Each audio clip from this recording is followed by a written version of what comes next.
Is being recorded and it's being live streamed on YouTube.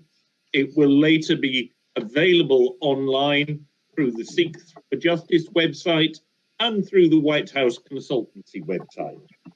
My name is Chris Whitehouse and I'm the chairman of the White House Consultancy. We've been asked to advise Sikhs for Justice on how to secure awareness of the referendum is being recorded, reasons it is taking place. And we are proud on YouTube.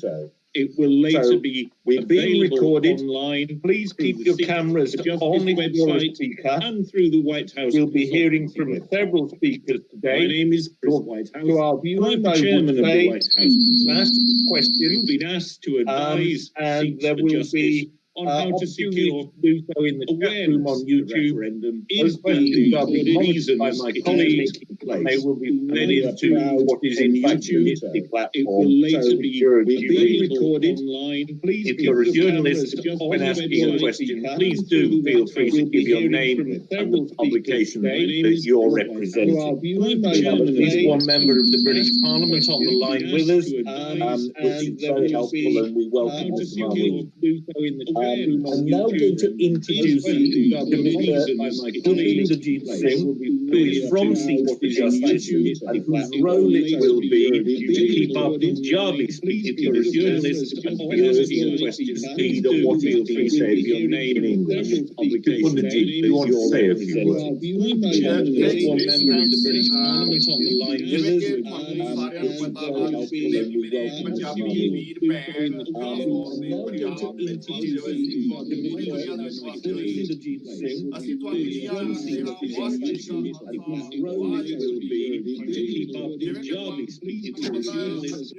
18 ਨਵੰਬਰ ਉਹ ਦਿਨ ਆ ਗਿਆ ਜਿਸ ਦਿਨ ਜਿਨ੍ਹਾਂ ਘੜੀਆਂ ਦਾ ਸਾਨੂੰ ਬਹੁਤ ਲੰਬੇ ਸਮੇਂ ਤੋਂ ਇੰਤਜ਼ਾਰ ਸੀ। ਬਹੁਤ ਸਾਰੇ ਸਾਡੇ ਵੀਰ ਭੈਣ ਇਹ ਗੱਲ ਪੁੱਛ ਵੀ ਰਹੇ ਸੀ, ਉਹਨਾਂ ਦਾ ਸਵਾਲ ਵੀ ਸੀ ਕਿ ਰੈਫਰੈਂਡਮ ਜਿਹੜਾ ਅਨਾਉਂਸ ਕੀਤਾ ਗਿਆ ਸੀ 2020 ਦੇ ਵਿੱਚ, ਜਿਹੜਾ ਨਵੰਬਰ ਮਹੀਨੇ ਵਿੱਚ ਸ਼ੁਰੂ ਹੋਏਗਾ। ਸੋ ਅੱਜ ਉਹ ਸਮਾਂ ਆ ਚੁੱਕਾ। ਅੱਜ ਸਾਡਾ ਜਿਹੜਾ ਪੰਜਾਬ ਰੈਫਰੈਂਡਮ ਕਮਿਸ਼ਨ ਹੈ ਉਹ ਤੁਹਾਡੇ ਸਾਹਮਣੇ ਅੱਜ ਇਸ ਖਾਸ ਮੀਟਿੰਗ ਦੇ ਵਿੱਚ ਅੱਜ ਉਹ ਤਾਰੀਖ, ਉਹ ਮੁਲਕ, ਉਹ ਘੜੀਆਂ ਉਹ ਡਿਕਲੇਅਰ ਕੀਤੀਆਂ ਜਾਣਗੀਆਂ। ਉਹ ਤਾਰੀਖ ਡਿਕਲੇਅਰ ਕੀਤੀ ਜਾਏਗੀ ਕਿਸ ਮੁਲਕ ਦੇ ਵਿੱਚ ਕਿਸ ਸਮੇਂ ਤੇ ਕਿਸ ਤਾਰੀਖ ਜਿਹੜਾ ਰੈਫਰੈਂਡਮ ਸ਼ੁਰੂ ਹੋਏਗਾ।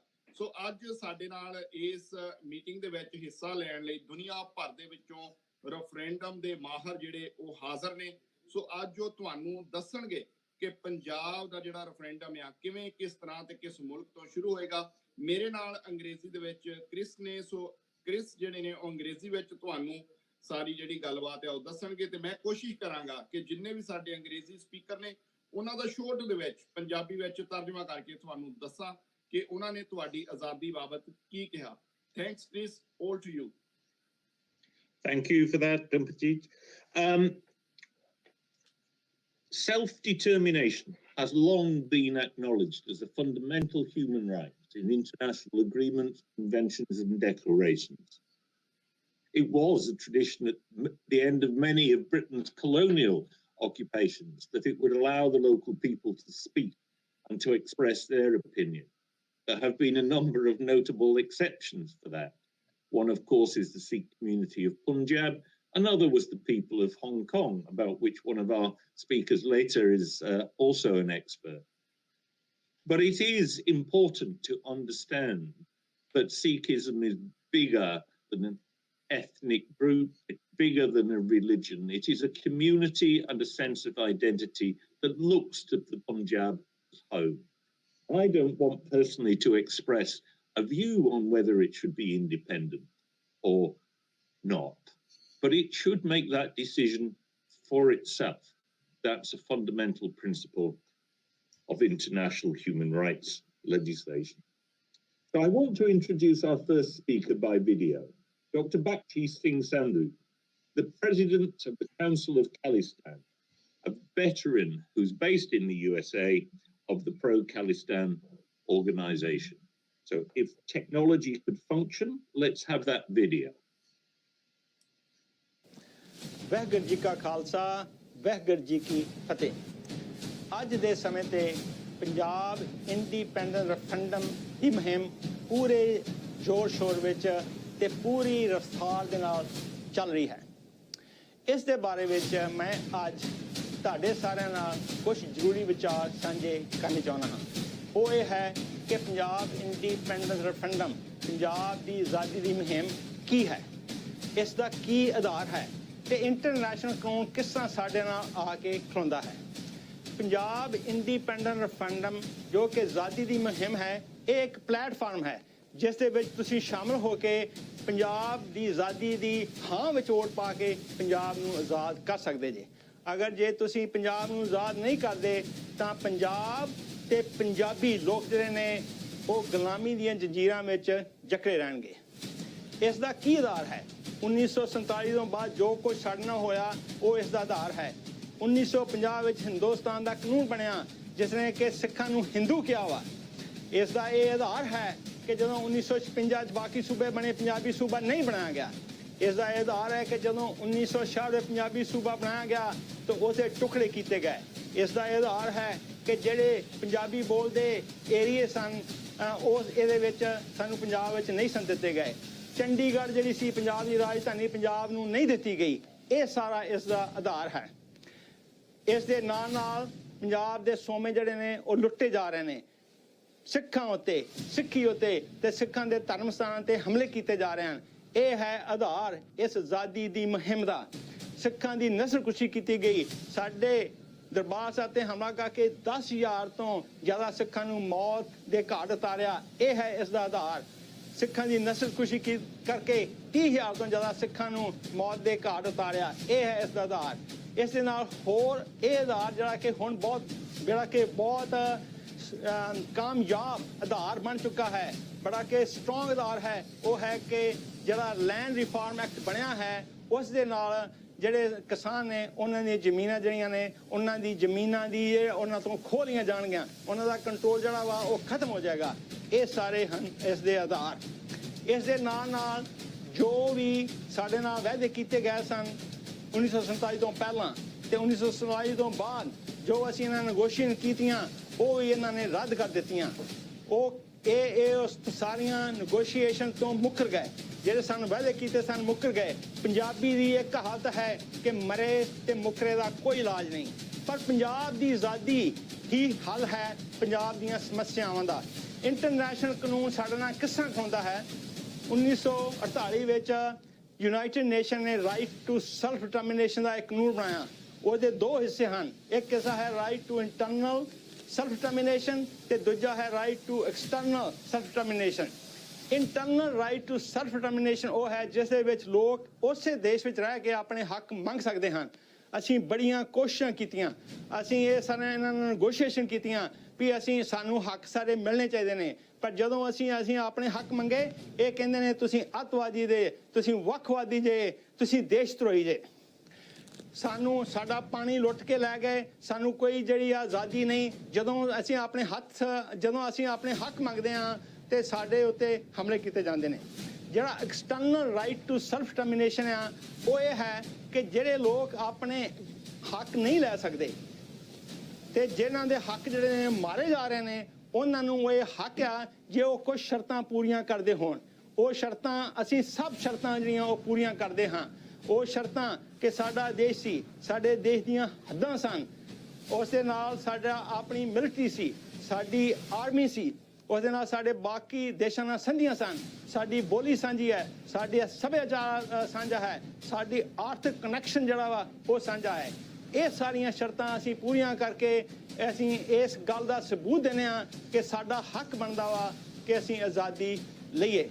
ਇਸ ਦੇ ਨਾਲ ਨਾਲ ਇੰਡੀਅਨ ਗਵਰਨਮੈਂਟ ਨੇ ਵੀ ਆਪਣੇ ਰੈਫਰੈਂਡਮ ਕਰਵਾਏ ਹਨ ਤੇ ਜੇ ਇੰਡੀਅਨ ਗਵਰਨਮੈਂਟ ਨੇ ਉਹੀ ਕਾਨੂੰਨ ਕਰਕੇ ਆਪਣੇ ਰੈਫਰੈਂਡਮ ਕਰਾਏ ਹਨ ਤੇ ਅਸੀਂ ਵੀ ਉਹੀ ਕਾਨੂੰਨ ਯੂਨਾਈਟਿਡ ਨੇਸ਼ਨ ਦਾ ਰਾਈਟ ਟੂ ਸੈਲਫ ਡਿਟਰਮੀਨੇਸ਼ਨ ਦਾ ਕਾਨੂੰਨ ਯੂਜ਼ ਕਰਕੇ ਪੰਜਾਬ ਨੂੰ ਆਜ਼ਾਦ ਕਰਨਾ ਚਾਹੁੰਦੇ ਹਾਂ। ਮੈਂ ਸਾਰੇ ਪੰਜਾਬੀਆਂ ਨੂੰ ਇਹ ਬੇਨਤੀ ਕਰਦਾ ਹਾਂ ਕਿ ਆਪਾਂ ਪੰਜਾਬ ਨੂੰ ਆਜ਼ਾਦ ਕਰੀਏ, ਕਿਉਂਕਿ ਸਿਰਫ ਆਜ਼ਾਦ ਪੰਜਾਬ ਵਿੱਚ ਹੀ ਸਾਨੂੰ ਸਾਡੇ ਹੱਕ ਮਿਲ ਸਕਦੇ ਆ ਔਰ ਤਾਂ ਹੀ ਅਸੀਂ ਪੰਜਾਬੀਆਂ ਦੀ ਤੇ ਆਉਣ ਵਾਲੀਆਂ ਨਸਲਾਂ ਦੀ ਜਿਹੜਾ ਭਵਿੱਖ ਆ ਉਹਨੂੰ ਰੋਸ਼ਨ ਕਰ ਸਕਦੇ ਹਾਂ। ਆਓ ਆਪਾਂ ਖਾਲਿਸਤਾਨ ਦਾ ਇੱਕ ਨਾਰਾ ਲਾ ਕੇ ਉਸ ਤੋਂ ਬਾਅਦ ਫਤਿਹ ਮੈਂ ਧਰਨਾ ਬੁਲਾਵਾਂਗਾ। ਖਾਲਿਸਤਾਨ ਜਿੰਦਾਬਾਦ। ਵਾਹਿਗੁਰੂ ਜੀ ਕਾ ਖਾਲਸਾ, ਵਾਹਿਗੁਰੂ ਜੀ ਕੀ ਫਤਿਹ।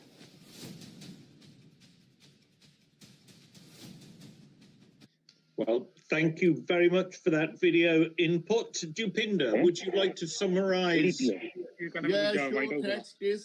I would like to summarize very shortly in English.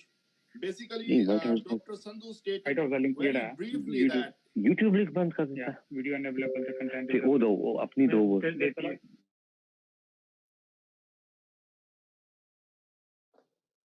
Sorry, Jupinder, please go on.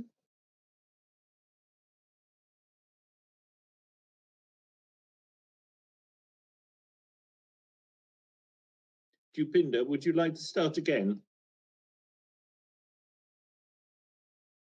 You need to unmute yourself. You're muted.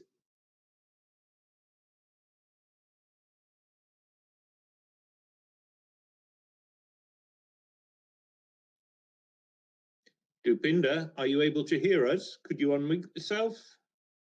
You have disappeared. You have disappeared. Tech, can you get me back on the screen? Am I on the screen?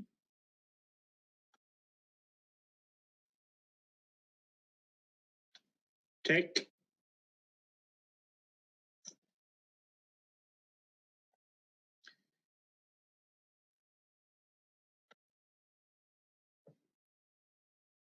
Yeah, we seem to be having a slight technical difficulty here. Could our tech department please move us on to the next video?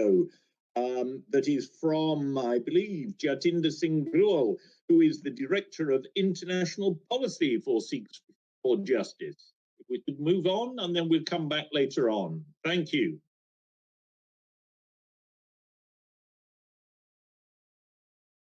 Waheguru ji ਕਾ ਖਾਲਸਾ ਵਾਹਿਗੁਰੂ ਜੀ ਕੀ ਫਤਿਹ।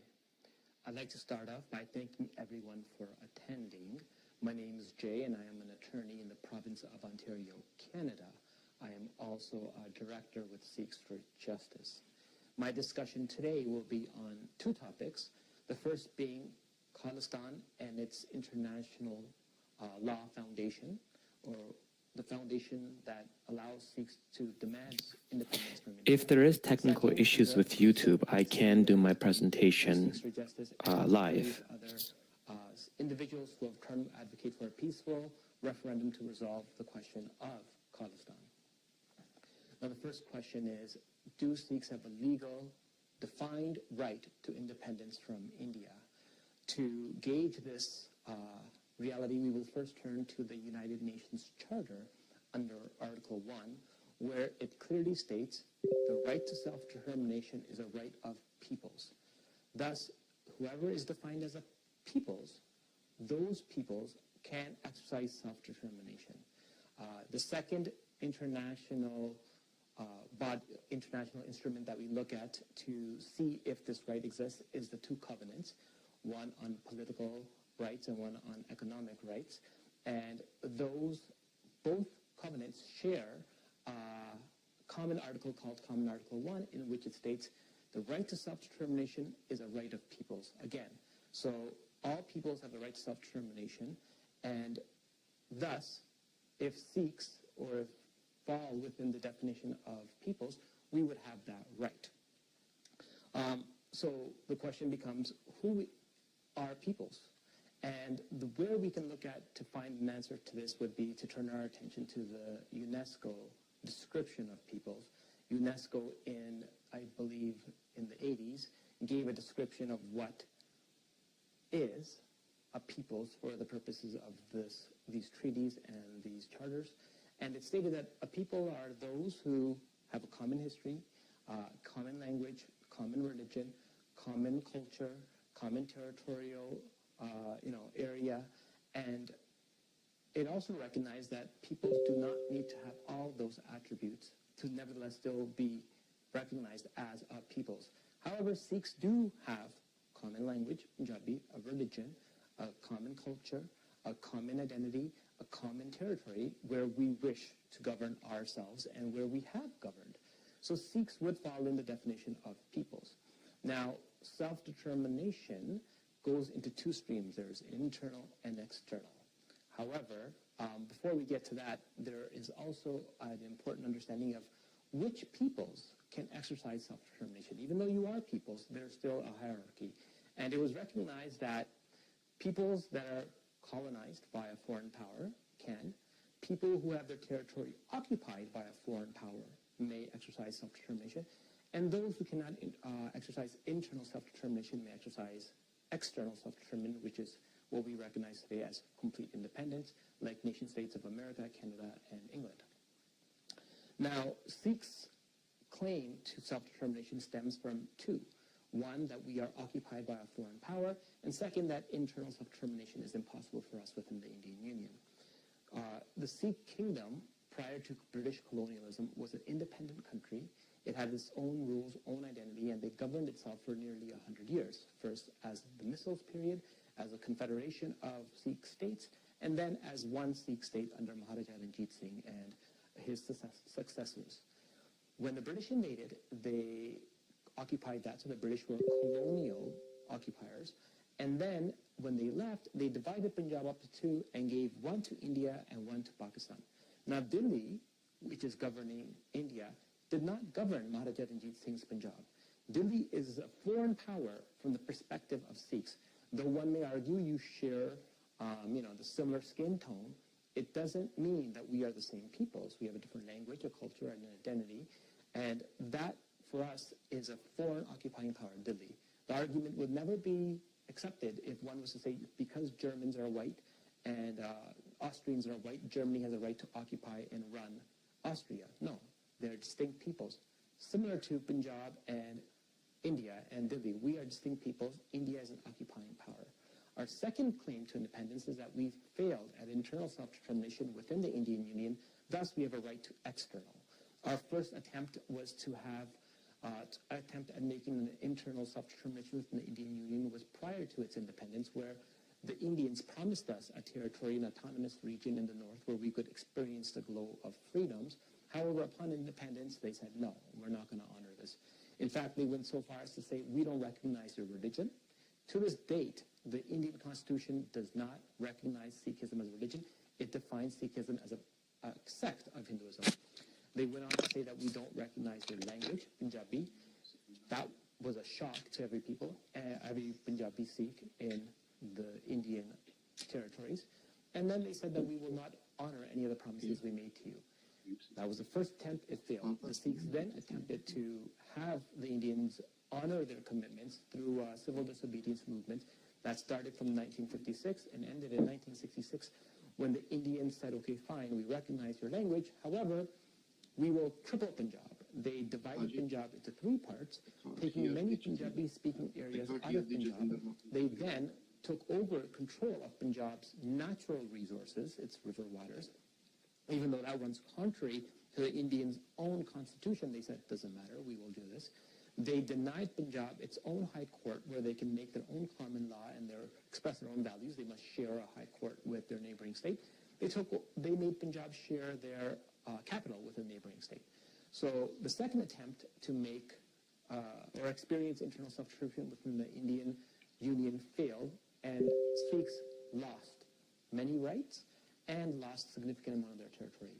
So the third attempt was in the 1970s, when the Sikhs put forward a resolution called the Anandpur Sahib Resolution, addressing these grievances and saying, look, honor your commitments. We can resolve this thing peacefully within the Indian Union. Give us a territory that you had promised. Give us representation as you had promised. Give us our rights back, which goes against your own constitution.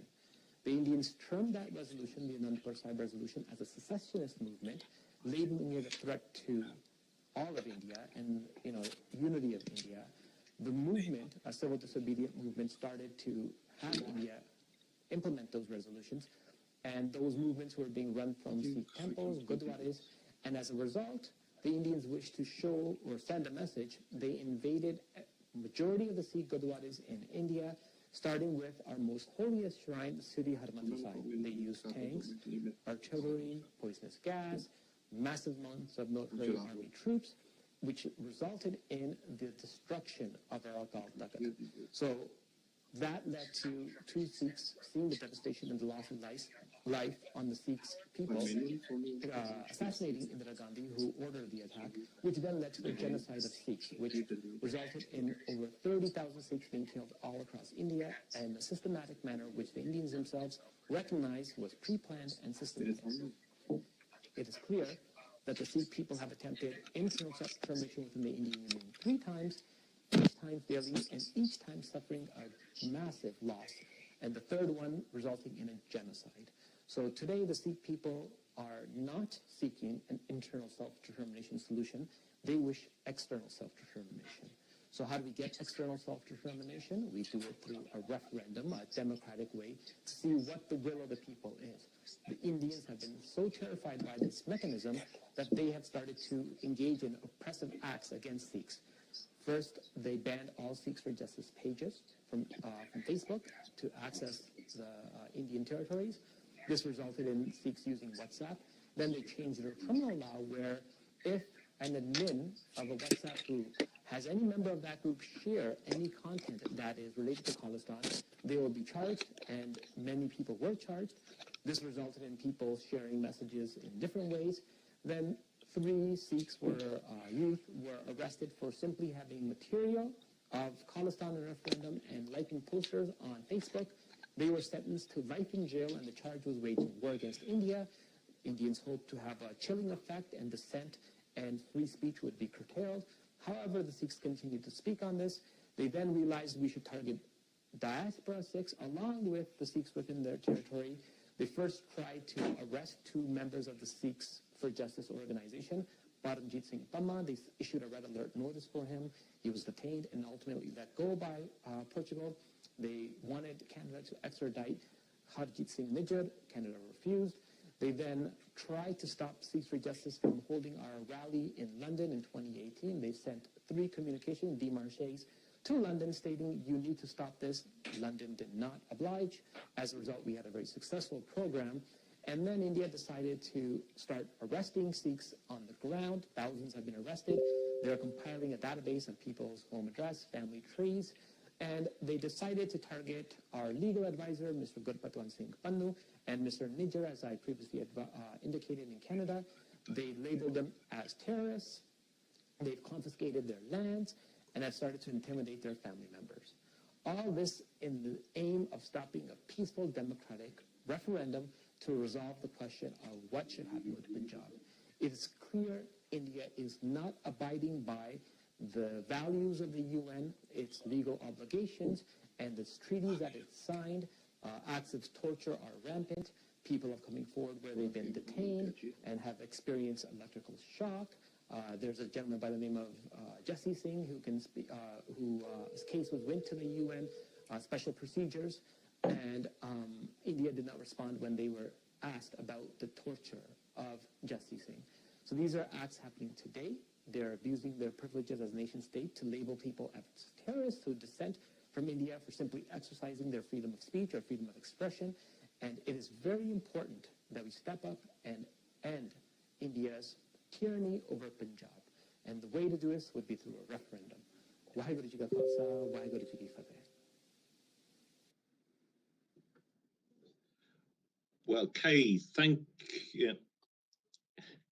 you very much for that tour de force, if you like, of the argument for and the historical background to the case for a self-determination referendum.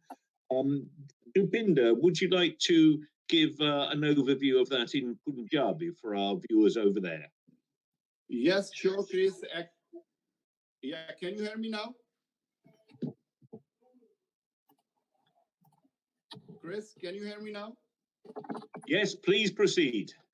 Yeah, actually, sorry about there is a technical difficulty on my side, maybe. Well, I couldn't hear Jatinder Garewal's full speech, ਪਰ ਫਿਰ ਵੀ ਮੈਂ ਆਪਣੇ ਜਿੰਨੇ ਵੀ ਪੰਜਾਬੀ ਵੀਰ ਭੈਣ ਮੈਨੂੰ ਦੇਖਦੇ ਨੇ ਮੈਂ ਉਹਨਾਂ ਨੂੰ ਦੱਸਣਾ ਚਾਹਾਂਗਾ ਕਿ ਜਤਿੰਦਰ ਗਰੇਵਾਲ ਉਹਨਾਂ ਨੇ ਬੜੀ ਡੀਟੇਲ ਦੇ ਵਿੱਚ ਉਹਨਾਂ ਨੇ ਦੱਸਿਆ ਕਿ ਪੰਜਾਬ ਦੇ ਵਿੱਚ ਸਿੱਖਾਂ ਦੇ ਕਿਹੋ ਜਿਹੇ ਹਾਲਾਤ ਨੇ, ਕਿਉਂ ਸਿੱਖਾਂ ਨੂੰ ਆਜ਼ਾਦੀ ਦੀ ਜਿਹੜੀ ਹੈ ਉਹ ਜ਼ਰੂਰਤ ਹੈ, ਕਿਉਂਕਿ ਸਿੱਖਾਂ ਨੇ ਹਮੇਸ਼ਾ ਹੀ ਭਾਰਤ ਦੇ ਨਾਲ ਰਹਿਣਾ ਚਾਹਿਆ 1947 ਵਿੱਚ ਵੀ, ਲੇਕਿਨ ਅੱਜ ਜੋ ਸਿੱਖਾਂ ਦੇ ਹਾਲਾਤ ਨੇ, ਬੇਸ਼ੱਕ ਉਹ ਪੰਜਾਬ ਨੂੰ ਲੈ ਕੇ ਜਾਂ ਹੋਰਾਂ ਥਾਵਾਂ ਤੇ ਹੋਣ, ਸਿੱਖ ਜਿਹੜੇ ਨੇ ਅੱਜ ਆਜ਼ਾਦੀ ਚਾਹੁੰਦੇ ਨੇ। ਅਸੀਂ ਕਦੇ ਚਾਹਿਆ ਸੀ ਕਿ ਅਸੀਂ ਭਾਰਤ ਦੇ ਵਿੱਚ ਇੰਟਰਨਲ ਸੈਲਫ ਡਿਟਰਮੀਨੇਸ਼ਨ ਕਾਨੂੰਨਾਂ ਥੱਲੇ ਰਹਿ ਕੇ ਉਹਨਾਂ ਦੇ ਅੰਦਰ ਭਾਰਤ ਵਿੱਚ ਇੱਕ ਆਟੋਨਮੀ ਦੇ ਤੌਰ ਦੇ ਉੱਤੇ ਰਹਿ ਸਕੀਏ, ਲੇਕਿਨ ਭਾਰਤ ਨੇ ਸਿੱਖਾਂ ਦੀ ਨਸਲਕੁਸ਼ੀ ਕਰਕੇ ਸਾਬਤ ਕਰ ਦਿੱਤਾ ਕਿ ਸਿੱਖਾਂ ਦੇ ਕੋਲ ਹੁਣ ਕੋਈ ਚੋਇਸ ਨਹੀਂ ਬਚੀ ਕਿ ਸਿੱਖ ਜਿਹੜਾ ਡੈਮੋਕ੍ਰੈਟਿਕ ਢੰਗ ਦੇ ਨਾਲ ਇੱਕ ਨੌਨ ਬਾਈਂਡਿੰਗ ਰੈਫਰੈਂਡਮ ਦੇ ਥਰੂ ਆਪਣੀ ਜਿਹੜੀ ਆਜ਼ਾਦੀ ਦੀ ਡਿਮਾਂਡ ਹੈ ਪੂਰੀ ਦੁਨੀਆ ਦੇ ਅੱਗੇ ਰੱਖ ਸਕੇ। ਸੋ ਸਿੱਖਾਂ ਦੇ ਲਈ ਹੋਰ ਕੋਈ ਰਸਤਾ ਨਹੀਂ ਬਚਦਾ ਵਿਦਆਊਟ ਆਜ਼ਾਦੀ। ਸੋ ਸਿੱਖ ਜਿਹੜੇ ਨੇ ਉਹ ਆਜ਼ਾਦੀ ਚਾਹੁੰਦੇ ਨੇ। ਸੋ ਨੌਨ ਬਾਈਂਡਿੰਗ ਰੈਫਰੈਂਡਮ ਜਿਹੜਾ ਇੱਕ ਪੀਸਫੁਲ ਸੋਲੂਸ਼ਨ ਹੈ ਉਹਦੇ ਲਈ। ਸੋ ਸਾਰੇ ਪੰਜਾਬੀਆਂ ਨੂੰ ਸੱਦਾ ਦਿੱਤਾ ਜਾਂਦਾ ਕਿ ਤੁਸੀਂ ਇਹਦੇ ਵਿੱਚ ਆ ਕੇ ਆਪਣੀ ਸ਼ਮੂਲੀਅਤ ਕਰੋ, ਆਪਣੀਆਂ ਵੋਟਾਂ ਕਾਸਟ ਕਰੋ, ਤਾਂ ਕਿ ਪੂਰੀ ਦੁਨੀਆ ਦੇ ਅੱਗੇ ਅਸੀਂ ਆਪਣਾ ਕੇਸ ਜਿਹੜਾ ਆਜ਼ਾਦੀ ਦਾ ਉਹ ਰੱਖ ਸਕੀਏ। Thanks, Chris. Over to you. I'm sorry because I couldn't hear Jatinder Garewal's full speech. So maybe I tried my best, whatever the part I have attended, so I could speak that in Punjabi. Well, thank you very much for that, Dupinder. We move now over to another video contribution, this time from the Canadian-based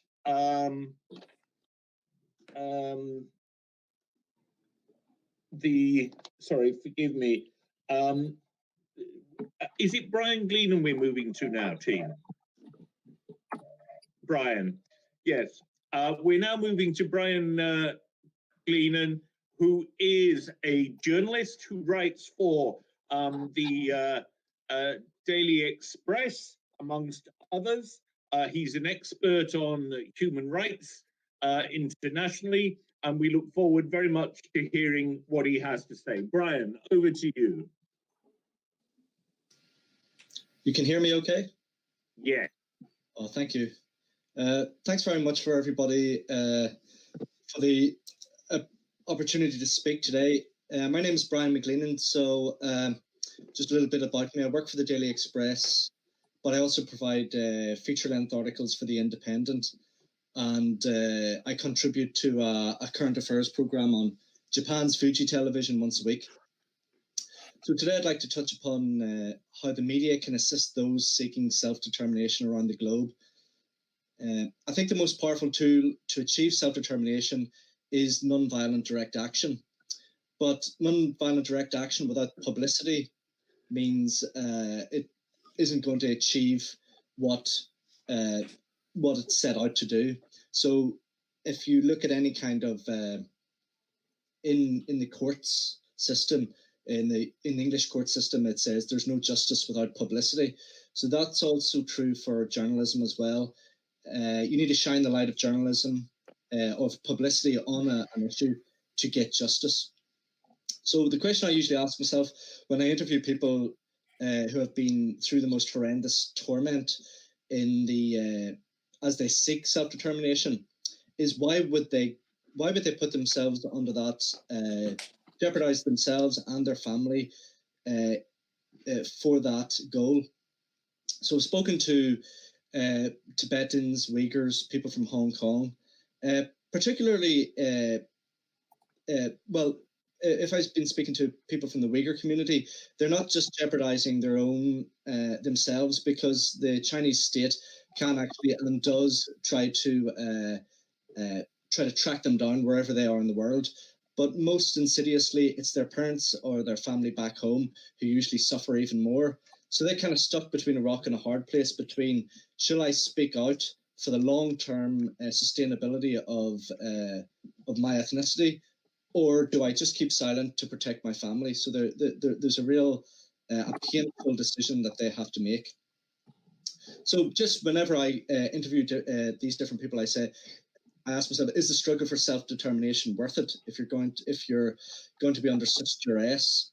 So I've recently been interviewing a Tibetan refugee, and this particular, he's a monk, and he was locked in the infamous Chinese device called the tiger chair for 22 days. He said it was the most horrendous torture. His lower abdomen and legs swelled up and his veins ruptured. And I thought to myself, that's a very severe. He didn't have to go through that. If he just towed the line, that would not have happened.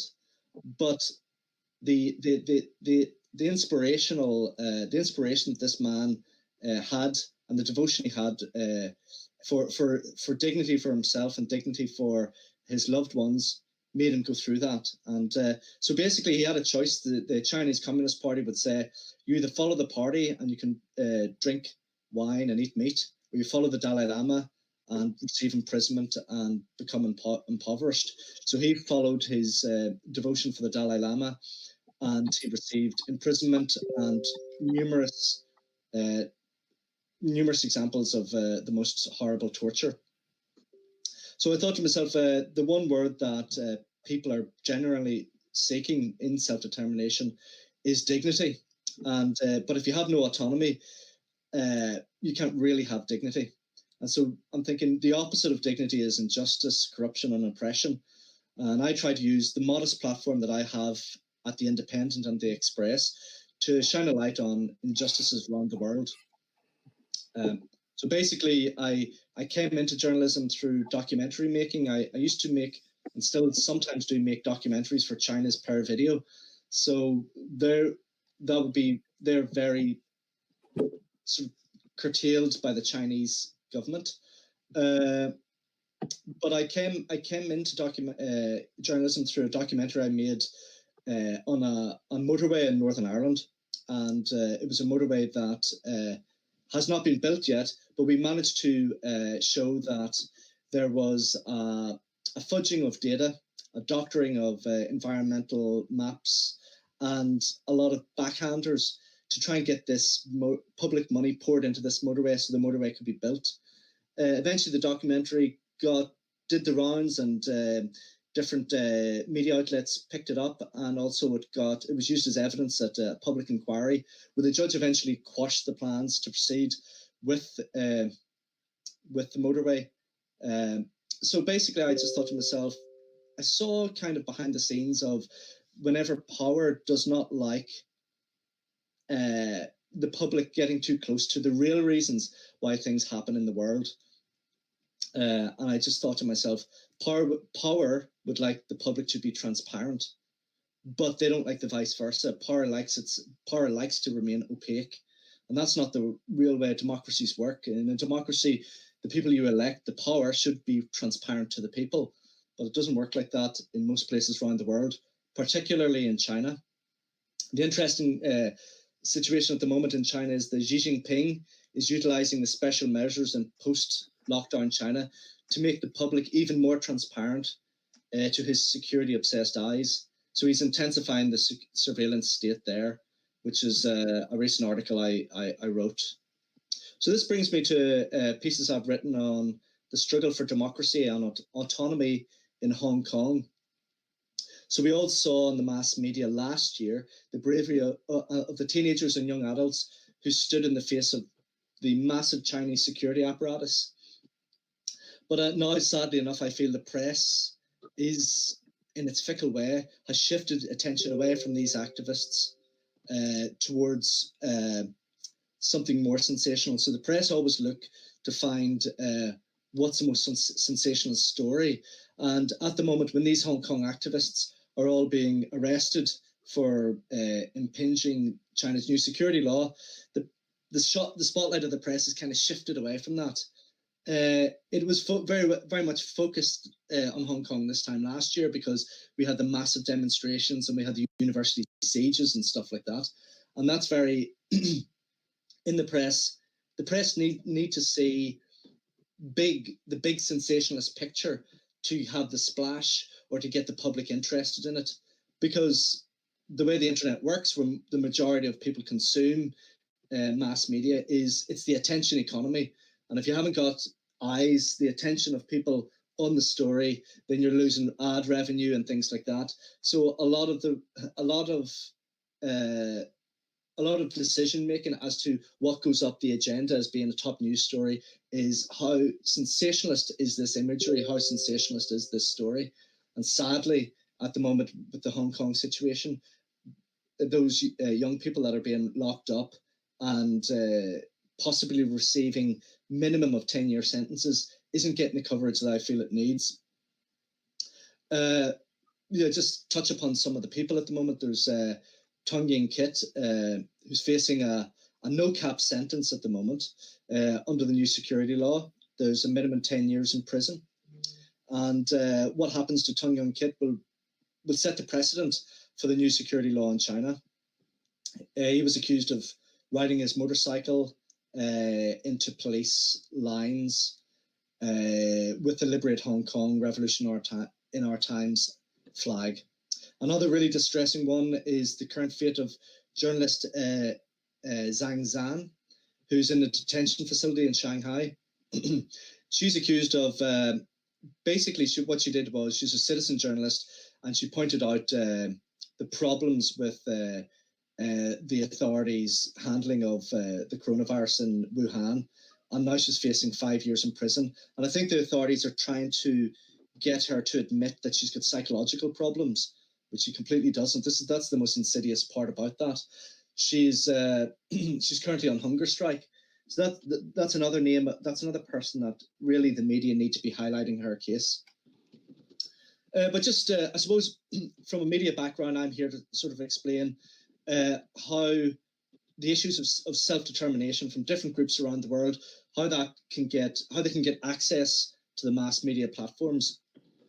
And there's certain conscious but also unconscious filters that journalists and mostly editors apply when they are deciding whether to run a story or not.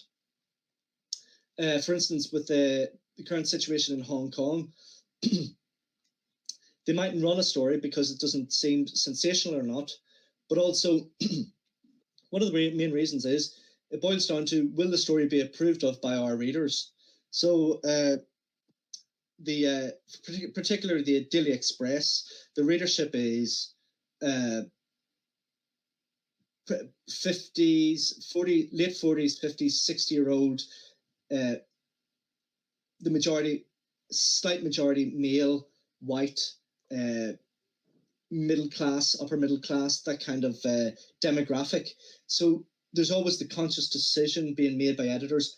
Will this story be approved of by our readers? Or if we start using the story and really promoting it, will we lose readership? So that's a very, very big element in deciding whether a story is going to run or not.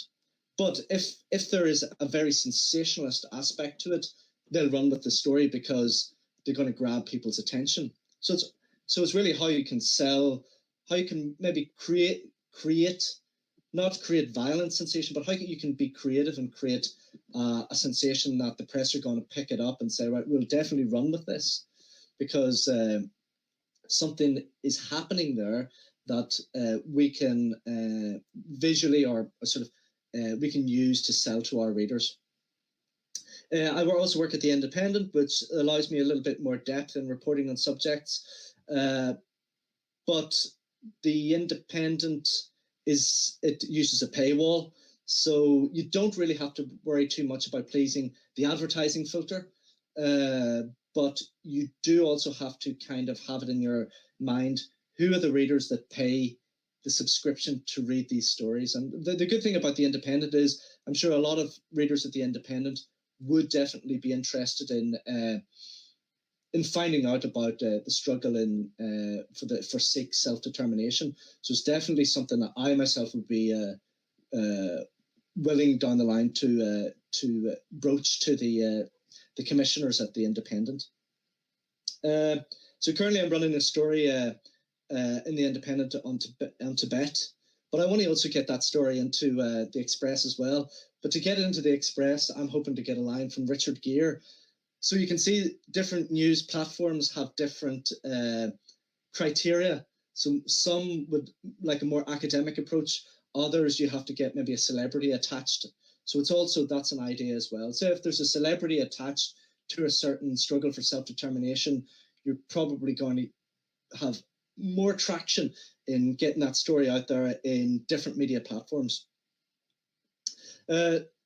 But getting away from the Sikh self-determination back to Tibet, Xinjiang, East Turkestan, and Hong Kong, those self-determination movements have a particularly difficult opponent to go up against.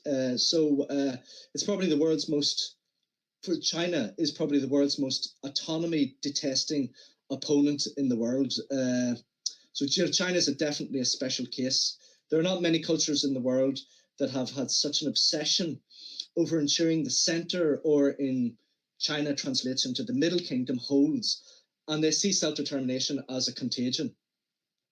And a contagion that needs to be stamped out and eradicated as soon as it shows its head. So I think the Politburo in Beijing has inherited the age-old fear that many Chinese dynasties have had throughout the years, and that is, to borrow a line from Yeats, the center will not hold. So they're always afraid that center will not hold, and there will be a complete breakdown in internal stability and order. So that is where you have a situation where the self-determination struggles in Hong Kong and Tibet and Xinjiang are up against a huge opponent there, and really they only have they really only have the press to rely on, and also NGOs like Amnesty International and also the UN. But it's a problem also with the UN, because I've written a few stories about, there's a very brave lawyer who works at the UN called Emma Riley, and I'd asked people maybe to check out what she's trying to do. And she's trying to raise awareness of China's increasing adverse influence at the UN. So I interviewed Uyghur activists, and one Uyghur campaigner, I can say his name because he's gone public about this. He's called Dulkan Isa, and he went to the UN Human Rights Council, and he went with confidence and hoping that he would be given anonymity at the UN Human Rights Council. But China has such an influence over the UN that they demanded to see the names of Uyghur activists that had come to them in confidence. They wanted the names and details of these activists, and the UN Human Rights Council handed over the names.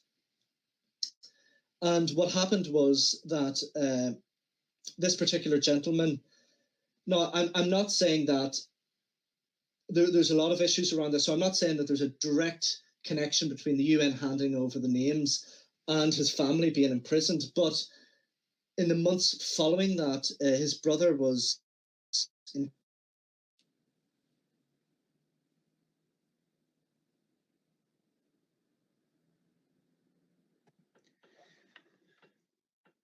We seem to have lost you there, Brian, but not to worry. We heard most of what you said, and it was absolutely fascinating. We're going to move over briefly so that... And sadly, then his parents, I think it was a year later. Sorry. Have you lost me? We've moved on, Brian. We have to move on. I am sorry. We did lose you for a while. But Dupinder is just going to capture the gist of some of the things that you were saying. And then we have unscripted, but a question from Mr. Khalid Mahmood MP, who is on the call with us as well. So Dupinder, do you want to just say a few words to summarize what Brian was saying? Yes, sure. Thanks, Chris. I would say I will try to keep it very short. Basically, ਸਾਡੇ ਜਿੰਨੇ ਵੀ ਭੈਣ ਭਰਾ ਪੰਜਾਬ ਦੇ ਵਿੱਚ ਜਾਂ ਪੰਜਾਬ ਤੋਂ ਬਾਹਰ ਵਸਦੇ ਪੰਜਾਬੀ ਨੇ, ਉਹਨਾਂ ਦੇ ਲਈ ਬ੍ਰਾਇਨ ਜਿਹੜੇ ਕਿ ਇੱਕ ਜਿਨ੍ਹਾਂ ਦੇ ਜਿਹੜੇ ਆਰਟੀਕਲਸ ਵਗੈਰਾ ਨੇ, ਉਹ ਜਰਨਲਿਸਟ ਵੀ ਨੇ, ਉਹਨਾਂ ਦੇ ਕਾਫੀ ਨਿਊਜ਼ਪੇਪਰਸ ਜਿਹੜੇ ਉਹਨਾਂ ਦੇ ਆਰਟੀਕਲਸ ਵੀ ਛਪਦੇ ਨੇ, ਔਰ ਜਾਪਾਨ ਦੇ ਟੀਵੀ ਚੈਨਲ ਦੇ ਲਈ ਉਹ ਤਕਰੀਬਨ ਹਫ਼ਤੇ ਵਿੱਚ ਇੱਕ ਵਾਰ ਪ੍ਰੋਗਰਾਮ ਵੀ ਪੇਸ਼ ਕਰਦੇ ਨੇ। ਉਹਨਾਂ ਨੇ ਕਾਫੀ ਜਿਹੜੀਆਂ ਦੁਨੀਆ ਦੇ ਵਿੱਚ ਜਿੱਥੇ ਜਿੱਥੇ ਵੀ ਹਿਊਮਨ ਰਾਈਟਸ ਵਾਇਲੇਸ਼ਨ ਹੁੰਦੇ ਨੇ, ਉਹਨਾਂ ਦੀਆਂ ਐਗਜ਼ਾਮਪਲਾਂ ਦਿੱਤੀਆਂ। ਖਾਸ ਤੌਰ ਤੇ ਉਹਨਾਂ ਨੇ ਦੱਸਿਆ ਕਿ ਚਾਈਨਾ ਦੇ ਵਿੱਚ ਜਿਹੜੇ ਹਿਊਮਨ ਰਾਈਟ ਵਾਇਲੇਸ਼ਨਸ ਹੁੰਦੇ ਨੇ ਉਹ ਕਿਸ ਤਰ੍ਹਾਂ ਹੁੰਦੇ ਨੇ। ਖਾਸ ਤੌਰ ਤੇ ਉਹਨਾਂ ਨੇ ਇੱਕ ਐਗਜ਼ਾਮਪਲ ਹਾਂਗਕਾਂਗ ਦੀ ਦਿੱਤੀ, ਔਰ ਕਾਫੀ ਸਾਰਾ ਉਹਨਾਂ ਨੇ ਚਾਈਨੀਜ਼ ਦਲਾਈ ਲਾਮਾ ਦੇ ਪੈਰੋਕਾਰ ਜਿਹੜੇ ਨੇ ਉਹਨਾਂ ਦੇ ਨਾਲ ਕਿਸ ਤਰ੍ਹਾਂ ਦਾ ਵਿਹਾਰ ਕੀਤਾ ਜਾਂਦਾ ਉੱਥੇ। ਇੱਕ ਖਾਸ ਤੌਰ ਤੇ ਉਹਨਾਂ ਨੇ ਇੱਕ ਐਗਜ਼ਾਮਪਲ ਦਿੱਤੀ ਹੈ ਕਿ ਜੇਲ੍ਹ ਦੇ ਵਿੱਚ ਜਿਹੜਾ ਆ ਉਹਨਾਂ ਨੂੰ ਕਿਸ ਤਰ੍ਹਾਂ ਰੱਖ ਕੇ ਤੇ ਉਹਨਾਂ ਦਾ ਜਿਹੜਾ ਮਾਨਸਿਕ ਸੰਤੁਲਨ ਆ ਉਹ ਵਿਗਾੜ ਦਿੱਤਾ ਜਾਂਦਾ। ਸੋ ਇਹ ਜਿਹੜੀ ਦੁਨੀਆ ਦੇ ਵਿੱਚ ਮਨੁੱਖਾਂ ਦੇ ਉੱਤੇ ਅਤਿਆਚਾਰ ਦੀ ਕਹਾਣੀ ਹੈ, ਇਕੱਲੀ ਸਾਡੀ ਨਹੀਂ, ਬਹੁਤ ਸਾਰੇ ਦੁਨੀਆ ਦੇ ਵਿੱਚ ਐਸੀਆਂ ਕਮਿਊਨਿਟੀਆਂ, ਐਸੀਆਂ ਕੌਮਾਂ ਨੇ ਜਿਨ੍ਹਾਂ ਦੇ ਉੱਤੇ ਅਤਿਆਚਾਰ ਜਿਹੜੇ ਆ ਕੀਤੇ ਜਾਂਦੇ ਨੇ। ਔਰ ਜੇਕਰ ਤੁਸੀਂ ਉਹਨਾਂ ਦੀਆਂ ਇਸ ਤਰ੍ਹਾਂ ਦੀਆਂ ਸਟੋਰੀਜ਼ ਜਿਹੜੀਆਂ ਉਹਨਾਂ ਦੀਆਂ ਕਹਾਣੀਆਂ, ਉਹਨਾਂ ਦੀਆਂ ਦਾਸਤਾਨ ਸੁਣੋ ਤਾਂ ਤੁਹਾਡੇ ਲੂ ਕੰਡੇ ਖੜੇ ਹੋ ਜਾਂਦੇ ਆ। ਸੋ ਸਾਡੇ ਨਾਲ ਵੀ ਇਹੋ ਜਿਹਾ ਹੀ ਕੁਝ ਹੋਇਆ। ਜੇਕਰ ਤੁਸੀਂ ਦਵਿੰਦਰਪਾਲ ਸਿੰਘ ਭੁੱਲਰ ਦੀ ਗੱਲ ਕਰ ਲਓ ਤੇ ਸਜ਼ਾਵਾਂ ਕਿਵੇਂ ਭੁਗਤੀਆਂ ਤੇ ਕਿਵੇਂ ਉਹਨਾਂ ਦਾ ਮਾਨਸਿਕ ਸੰਤੁਲਨ ਜਿਹੜਾ ਆ ਉਹ ਵਿਗਾੜਿਆ ਗਿਆ, ਇਹ ਵੀ ਇੱਕ ਬ੍ਰਾਇਨ ਹੋਣਾ ਦੀ ਐਗਜ਼ਾਮਪਲ ਦੇ ਨਾਲ ਮਿਲਦੀ ਜੁਲਦੀ ਸਾਡੀ ਐਗਜ਼ਾਮਪਲ ਹੈ ਕਿ ਸਿੱਖਾਂ ਦਾ ਪੰਜਾਬ ਵਿੱਚ ਕਿਸ ਤਰੀਕੇ ਨਾਲ ਜਿਹੜਾ ਆ ਕਤਲੇਆਮ ਜਾਂ ਉਹਨਾਂ ਨੂੰ ਜੇਲ੍ਹਾਂ ਦੇ ਵਿੱਚ ਕਿਵੇਂ ਬੰਦ ਕੀਤਾ ਜਾਂਦਾ। ਸੋ ਬ੍ਰਾਇਨ ਹੋਣਾ ਨੇ ਜਿਹੜਾ ਆ ਕਾਫੀ ਦੁਨੀਆ ਦੀਆਂ ਹੋਰਾਂ ਕਮਿਊਨਿਟੀਜ਼ ਤੋਂ, ਹੋਰਾਂ ਮੁਲਕਾਂ ਦੀਆਂ ਐਗਜ਼ਾਮਪਲ ਦੇ ਕੇ ਦੱਸਿਆ ਕਿ ਇਹ ਸਾਰੇ ਦਾ ਜਿਹੜਾ ਨਿਪਟਾਰਾ ਇੱਕ ਸੌਖੇ ਤਰੀਕੇ ਨਾਲ, ਇੱਕ ਪੀਸਫੁਲ ਜਿਹੜਾ ਕਿ ਡੈਮੋਕ੍ਰੈਟਿਕ ਢੰਗ ਦੇ ਨਾਲ ਤੁਸੀਂ ਆਪਣੀ ਆਜ਼ਾਦੀ ਦੀ ਗੱਲ ਸਾਰੀ ਦੁਨੀਆ ਦੇ ਅੱਗੇ ਰੱਖ ਸਕਦੇ ਹੋ। ਜਿਹੜਾ ਇੱਕ ਰੈਫਰੈਂਡਮ ਹੈ ਉਹ ਇੱਕ ਪੀਸਫੁਲ ਤਰੀਕਾ ਹੈ ਕਿ ਤੁਸੀਂ ਆਪਣੀ ਆਜ਼ਾਦੀ ਦੀ ਗੱਲ ਉਸ ਮੁਲਕ ਕਰ ਸਕਦੇ ਹੋ ਜਿਸ ਤੋਂ ਆਜ਼ਾਦੀ ਲੈਣੀ ਹੈ, ਔਰ ਪੂਰੀ ਦੁਨੀਆ ਦੇ ਅੱਗੇ ਵੀ ਰੱਖ ਸਕਦੇ ਹੋ। ਹੱਲ ਜਿਹੜਾ ਇਹ ਮੇਰੇ ਵੱਲੋਂ ਹੈ ਕਿ ਹੱਲ ਜਿਹੜਾ ਹੈ ਸਿੱਖਾਂ ਦਾ ਉਹ ਸਿਰਫ ਤੇ ਸਿਰਫ ਆਜ਼ਾਦੀ ਹੈ। ਜਿਸ ਤਰ੍ਹਾਂ ਦੀਆਂ ਬ੍ਰਾਇਨ ਹੋਣਾ ਨੇ ਐਗਜ਼ਾਮਪਲ ਦੇ ਕੇ ਸਾਨੂੰ ਦੁਨੀਆ ਦੇ ਵਿੱਚ ਦੱਸਣ ਦੀ ਕੋਸ਼ਿਸ਼ ਕੀਤੀ ਹੈ ਕਿੱਥੇ ਕਿੱਥੇ ਮਾਈਨੋਰਿਟੀਜ਼ ਦਾ ਘਾਣ ਕੀਤਾ ਜਾਂਦਾ, ਉਸੇ ਹੀ ਤਰੀਕੇ ਦੇ ਨਾਲ ਪੰਜਾਬ ਦੇ ਵਿੱਚ ਜਾਂ ਪੰਜਾਬ ਤੋਂ ਬਾਹਰ ਵਸਦੇ ਸਿੱਖਾਂ ਦੇ ਕੀ ਹਾਲਾਤ ਭਾਰਤੀ ਰਜੀਮ ਕਰਦਾ ਉਹ ਵੀ ਤੁਹਾਡੇ ਸਾਹਮਣੇ ਹੈ। Thanks Brian, thanks for time. Thank you, Dupinder. We're now going to move over to Mr. Khalid Mahmood, who is a Labour Party politician in the United Kingdom. Indeed, he's the Member of Parliament for Birmingham Perrybar constituency, if I recall correctly. Khalid, you wanted to come in there. Yes, well, thank you very much for that. That's all true. I want to say a couple of words, and I think, first of all, the issue, and I just want to thank Brian for a very detailed and a positive way of moving forward. And I think it's important that we realize that when we're doing these things, we can do it internally within ourselves. But unless we get it to the wider, broader communities outside to let them know what the atrocities are going on, they don't hear and understand what the issue is about. So it's very important. I think what Brian said and the examples he's given are absolutely horrendous in their detail, but positive for us to be able to look at what things happen and how these people persecute people on a daily basis, and we need to be aware of that. My issue simply is that Sikhs are defined as a race. That's it. That's as simple as that. So therefore, they're entitled to their own state and a status as they are. They have been denied this since 1947 by the Indian government. And before that, the controller Raja Hari Singh is a historic issue, but also a relevant issue that we need to look at, and how the Sikh state has been currently divided up and how it needs to be dealt with. And how, since then, the Sikh nation has been, the people of the Sikh nation have been tortured and acted against.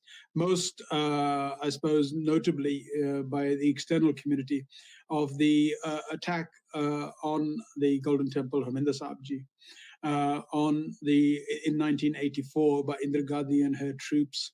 That is a huge abuse of human rights and civil liberties. That hasn't been taken care of. Into account, sorry. There has been daily basis of torture of Sikhs who just want recognition for who they are. And that has been done continuously by the current Indian state. In terms of plebiscite, Kashmir next door has been offered that, and that hasn't come through because India doesn't believe in human rights and civil liberties and the United Nations resolutions. I think it's equally important also for the Sikh nation to be given that.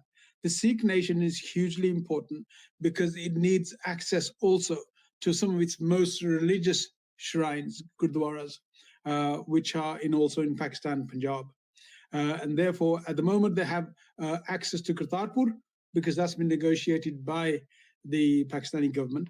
I think what they need to, of course, one of the most revered has to be Panja Sahib, which is the Gurdwara of Guru Nanak, which of course Guru Nanak Sahib Ji.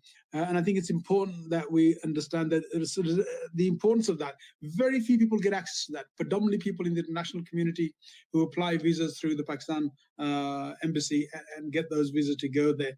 So the Sikh community is tortured and loss of human rights on one side, and on the other side, they have huge I think curtailment in being able to visit the shrines that they're entitled to visit. So I think that the control has to be taken away from the Indian government to allow a peaceful visit to the shrines that are most important to them, and perhaps further on negotiate a deal with the Pakistani government to have clear, as they have in terms of Kartarpur, the clear access and direct access to some of those shrines, which are hugely important. Currently, what the government is doing, as has been said before, is the issue on the land takeover, the farmers' land takeover by the Indian government. Previously, for many years now, the water access to Punjab has been diverted to essentially starve a nation. That is not in conforming to any human rights or civil liberties that we understand and we know of. So there's been a huge persistent. People who allegedly were released on bail were taken back in at any time if the government didn't like what they were doing.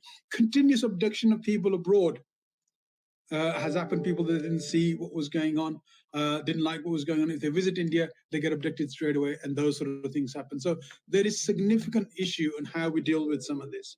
And India continuously gets away with abuses in the international community. Huge amount of abuses in Punjab, which I regularly raise in Parliament whenever I can. Certainly in terms of Kashmir, I raise them also, which go unheeded. And also in terms of the Christian community, who have had huge amount of churches and their places of worship burned down and the community pushed out, particularly in this current Hindutva government that we have under Modi, which is persecuting anybody who is not a Hindu. And the Punjabis, who've been the base of agriculture for most of India as a nation, haven't given them that rightful role that they deserve and to be supported. They haven't been given the dignity that they deserve. And so anybody talks about being able to practice themselves as a Sikh in a Sikh nation, who always a target of a government to be either oppressed or to put into prison and tortured and all those sort of things. So I think we have to be really understanding of what the Sikh people are going through at the moment. And I think it's right have a campaign, which a peaceful campaign, as Brian has said. You know, we need to ensure that's done properly. We get ourselves understood by the international community, and we should lobby those people. Certainly, I would say to people in the Sikh communities, I say to my constituents, more of you write to members of parliament, and more of you let them know what the issue is, the more easy it will be for people in parliament to actually raise your issues. And I think people should do that here. People should do that all over the place, in Canada, in the US, in Europe, wherever you have access to parliamentary democracy. We should get them and ensure that they raise those issues and let people know what is going on in Punjab, what is going on. Mr. Mahmood, what an excellent point upon which to move on. Thank you so much, Mr. Khalid Mahmood, the Labour MP for Birmingham Perry-Barr constituency, for those really supportive points. We'll be following up with him afterwards to see how we can work together to take this campaign forward. I feel an early day motion coming on, Khalid. But Dupinder, perhaps for our Punjabi audience, you could just summarize some of those excellent points Khalid was making. Thank you, Chris. ਸਭ ਤੋਂ ਪਹਿਲਾਂ ਤਾਂ ਮੈਂ ਖਾਲਿਦ ਮਹਿਮੂਦ ਹੋਣਾ ਦਾ ਬਹੁਤ ਧੰਨਵਾਦ ਕਰਦਾ ਹਾਂ, ਖਾਸ ਤੌਰ ਤੇ ਸਿੱਖ ਕੌਮ ਵੱਲੋਂ, ਕਿ ਜਿਹੜੇ ਸਾਡੇ ਇਸ ਪਲੇਟਫਾਰਮ ਤੇ ਆਏ, ਔਰ ਉਹਨਾਂ ਨੇ ਹਮੇਸ਼ਾ ਹੀ ਸਿੱਖਾਂ ਦੀ ਜਿਹੜੀ ਗੱਲ ਹੈ, ਸਿੱਖਾਂ ਦੇ ਹੱਕਾਂ ਦੀ ਗੱਲ ਹੈ, ਉਹਨਾਂ ਨੇ ਹਮੇਸ਼ਾ ਹੀ ਕੀਤੀ ਹੈ। ਖਾਲਿਦ ਮਹਿਮੂਦ ਉਹਨਾਂ ਨੇ ਦੱਸਿਆ ਕਿ ਕਿਵੇਂ ਜਿਹੜੀ ਸਿੱਖ ਕੌਮ ਆ, ਉਹ ਇੱਕ ਕੌਮ ਹੋਣ ਦੇ ਨਾਤੇ ਉਹ ਇੰਟਾਈਟਲ ਹੈ, ਉਹ ਸਿੱਖ ਕੌਮ ਦਾ ਇਹ ਅਧਿਕਾਰ ਬਣਦਾ ਕਿ ਉਹ ਆਪਣੀ ਜਿਹੜੀ ਆ ਸਟੇਟ ਦੀ ਗੱਲ ਕਰ ਸਕਦੀ ਹੈ, ਉਹਨਾਂ ਦਾ ਜਨਮ ਸਿੱਧ ਅਧਿਕਾਰ ਵੀ ਹੈ। ਔਰ ਉਹਨਾਂ ਨੇ ਦੱਸਿਆ ਕਿ ਕਿਸ ਤਰ੍ਹਾਂ ਜਿਹੜੀ ਭਾਰਤੀ ਹਕੂਮਤ ਹੈ, ਸਾਡੀ ਜਿਹੜੀ ਇੱਕ ਵੱਖਰੀ ਪਛਾਣ ਤੋਂ ਕਿਵੇਂ ਉਹ ਮੁਨਕਰ ਹੈ, ਕਿਵੇਂ ਉਹਨਾਂ ਨੇ ਕਨਸਟੀਟਿਊਸ਼ਨ ਵਿੱਚ ਸਿੱਖਾਂ ਨੂੰ ਇੱਕ ਹਿੰਦੂਆਂ ਦਾ ਅੰਗ ਦੱਸਿਆ ਹੋਇਆ, ਕਿਸ ਤਰੀਕੇ ਨਾਲ ਸਿੱਖਾਂ ਦੀ ਉਹਨਾਂ ਨੇ ਨਸਲਕੁਸ਼ੀ ਕੀਤੀ ਹੈ, ਜੈਨੋਸਾਈਡ ਕੀਤਾ, ਸਿੱਖਾਂ ਦਾ ਕੋਨੋਸਾਈਡ ਕੀਤਾ, ਕਿਵੇਂ ਉਹਨਾਂ ਨੇ ਭਾਰਤੀ ਹਕੂਮਤ ਨੇ ਅਕਾਲ ਤਖਤ ਤੇ ਟੈਂਕਾਂ ਤੋਂ ਪਾ ਚਾੜੇ। ਸੋ ਇਸ ਦੀ ਗੱਲ ਕਰਦੇ ਹੋਏ ਉਹਨਾਂ ਨੇ ਨਾਲੋਂ ਨਾਲ ਕਸ਼ਮੀਰ ਦੇ ਹਵਾਲੇ ਵੀ ਦਿੱਤੇ, ਕਿਸ ਤਰ੍ਹਾਂ ਕਸ਼ਮੀਰ ਦੇ ਵਿੱਚ ਜਿਹੜੀ ਆ ਭਾਰਤੀ ਹਕੂਮਤ ਸਾਡੇ ਕਸ਼ਮੀਰੀ ਵੀਰਾਂ ਭੈਣਾਂ ਨਾਲ ਵੀ ਧੱਕਾ ਕਰ ਰਹੀ ਹੈ। ਔਰ ਨਾਲ ਹੀ ਉਹਨਾਂ ਨੇ ਵੀ ਬਾਖੂਬੀ ਦੱਸਿਆ ਕਿ ਜਿਹੜੀਆਂ ਖਾਸ ਤੌਰ ਤੇ ਕ੍ਰਿਸਚੀਅਨ ਕਮਿਊਨਿਟੀਜ਼ ਨੇ ਭਾਰਤ ਵਿੱਚ, ਉਹ ਵੀ ਕਿਸ ਤਰ੍ਹਾਂ ਇਹਨਾਂ ਦੇ ਤਸ਼ੱਦਦ ਦਾ ਸ਼ਿਕਾਰ ਹੁੰਦੀਆਂ ਨੇ। ਲੇਕਿਨ ਜਿੱਥੇ ਇੰਨਾ ਕੁਝ ਹੁੰਦਾ ਹੈ, ਉੱਥੇ ਖਾਲਿਦ ਮਹਿਮੂਦ ਹੁਣਾਂ ਵਰਗੇ ਜਿਹੜੇ ਸਾਡੇ ਖਾਸ ਤੌਰ ਤੇ ਲੋਕਲ ਇੱਥੋਂ ਦੇ MP ਵੀ ਨੇ, ਇਹਨਾਂ ਨੇ ਹਮੇਸ਼ਾ ਹੀ ਮੋਢੇ ਨਾਲ ਮੋਢਾ ਲਾ ਕੇ ਸਾਡੇ ਨਾਲ ਖੜੇ ਰਹੇ ਨੇ, ਔਰ ਸਿੱਖਾਂ ਦੇ ਹੱਕਾਂ ਦੀ ਵੀ ਗੱਲ ਕੀਤੀ। ਔਰ ਉਹਨਾਂ ਨੇ ਇਹ ਵੀ ਕਿਹਾ ਕਿ ਕਦੇ ਵੀ ਕਿਸੇ ਵੀ ਤਰੀਕੇ ਨਾਲ ਜੇ ਕਿਤੇ ਇਸ ਤਰ੍ਹਾਂ ਦਾ ਜ਼ੁਲਮ ਹੁੰਦਾ ਤੇ ਤੁਸੀਂ ਹਮੇਸ਼ਾ ਹੀ ਆਪਣੇ ਜਿਹੜੇ MPs ਨੇ ਉਹਨਾਂ ਨੂੰ ਲਿਖੋ, ਉਹਨਾਂ ਦੇ ਨਾਲ ਟੱਚ ਵਿੱਚ ਰਹੋ। ਜਿੱਥੇ ਉਹਨਾਂ ਨੇ ਇਹ ਸਾਰੇ ਮਸਲਿਆਂ ਦੀ ਗੱਲ ਕੀਤੀ ਹੈ, ਉੱਥੇ ਉਹਨਾਂ ਨੇ ਦੱਸਿਆ ਵੀ ਕਿਵੇਂ ਪਾਕਿਸਤਾਨ ਦੇ ਵਿੱਚ ਕਰਤਾਰਪੁਰ ਕੋਰੀਡੋਰ ਜਿਹੜੀ ਆ ਉਹ ਉੱਥੇ ਖੋਲੀ ਵੀ ਗਈ ਹੈ। ਔਰ ਉਹਦੇ ਨਾਲ ਹੀ ਖਾਸ ਤੌਰ ਤੇ ਖਾਲਿਦ ਮਹਿਮੂਦ ਹੁਣਾਂ ਨੇ ਇਹ ਗੱਲ ਤੇ ਜ਼ੋਰ ਦਿੱਤਾ ਕਿ ਵਾਕਿਆ ਜਿਹੜੀ ਸਿੱਖ ਕੌਮ ਹੈ, ਉਹਨਾਂ ਦਾ ਇਹ ਆਪਣਾ ਅਧਿਕਾਰ ਬਣਦਾ, ਜਨਮ ਸਿੱਧ ਅਧਿਕਾਰ ਹੈ ਕਿ ਉਹ ਆਪਣੇ ਸੈਲਫ ਡਿਟਰਮੀਨੇਸ਼ਨ ਦੀ ਗੱਲ ਕਰਦੇ ਆ ਔਰ ਕਰ ਸਕਦੇ ਨੇ। ਔਰ ਸਾਡਾ ਜਿਹੜਾ ਆ ਅਧਿਕਾਰ ਹੈ ਪੰਜਾਬ ਦੇ ਵਿੱਚ ਆਜ਼ਾਦੀ ਦੀ ਗੱਲ ਕਰਨਾ, ਕਿਵੇਂ ਪੰਜਾਬ ਦੇ ਜਿਹੜੇ ਆ ਪਾਣੀ ਆ ਭਾਰਤੀ ਸਰਕਾਰ ਨੇ ਖੋਏ ਨੇ, ਕਿਵੇਂ ਪੰਜਾਬ ਦੇ ਵਿੱਚ ਜਿਹੜੀਆਂ ਪੰਜਾਬ ਦੇ ਮਸਲੇ ਖਾਸ ਤੌਰ ਤੇ ਕਿਸਾਨੀ ਦੇ, ਕਿਵੇਂ ਉਹਨਾਂ ਨੇ ਆ 3 ਨਵੇਂ ਕਾਨੂੰਨ ਬਣਾ ਕੇ ਵੀ, ਜਾਂ ਉਹਨਾਂ ਨੇ ਕਿਸਾਨੀ ਦਾ ਕਿਸ ਤਰੀਕੇ ਨਾਲ ਘਾਣ ਕੀਤਾ ਜਾਂਦਾ। ਸੋ ਉਹਨਾਂ ਨੇ ਕਾਫੀ ਹਿਊਮਨ ਰਾਈਟਸ ਤੇ ਵੀ ਗੱਲ ਕੀਤੀ ਹੈ। ਔਰ ਉਹਨਾਂ ਨੇ ਇਹ ਵੀ ਗੱਲ ਜਿਹੜੀ ਇੱਥੇ ਨਸ਼ਰ ਕੀਤੀ ਹੈ ਕਿ ਸਿੱਖਾਂ ਨੂੰ ਆਪਣੀ ਵੱਖਰੀ ਹੋਂਦ ਦੇ ਆਧਾਰ ਦੇ ਉੱਤੇ ਆਪਣੀ ਸਟੇਟ ਕ੍ਰੀਏਟ ਕਰਨ ਦਾ ਅਧਿਕਾਰ ਹੈ। Thanks, Chris. Thank you, Dupinder. Thank you, Khalid, once again. We understand you have to sleep off in a few minutes for another meeting, so we'll say goodbye to you now. Thank you again for your contribution. Our next video, our next film interlude, is actually going to be from the commission itself. That is to say, the commission that was established on May the 25th this year under the auspices of the Citizens in Charge Foundation initiative. And this is intended to give people the opportunity to express their own views through the ballot box, direct democracy in a peaceful manner. So if our tech department can show the video, and then Dupinder will summarize the main points of it afterwards. Thank you.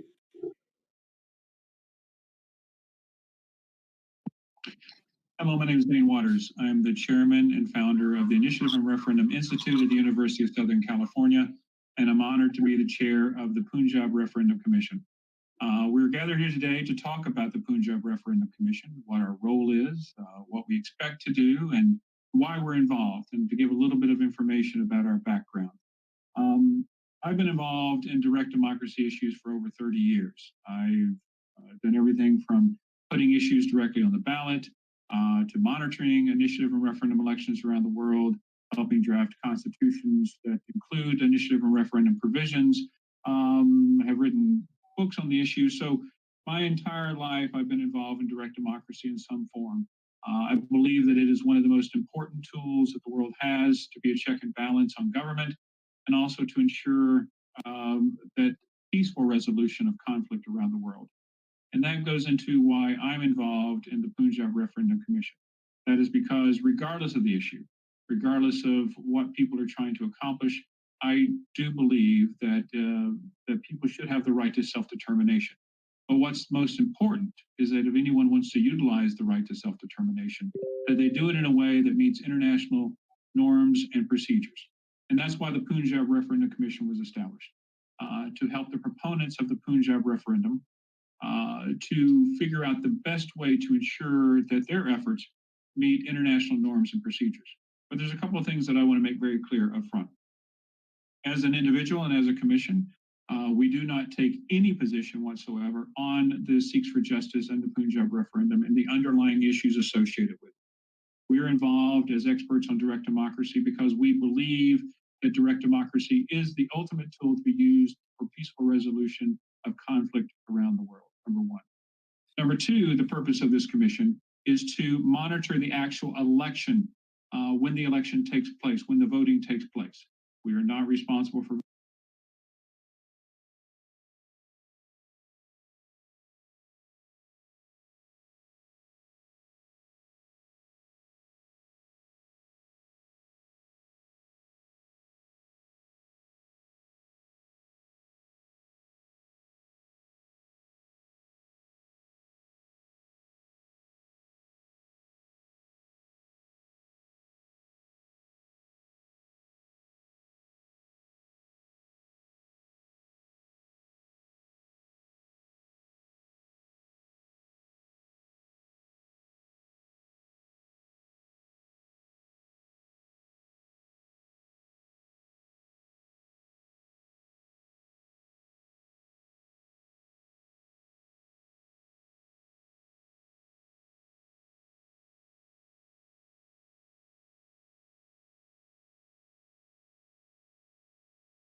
Okay, thank you for that. We will replay the video.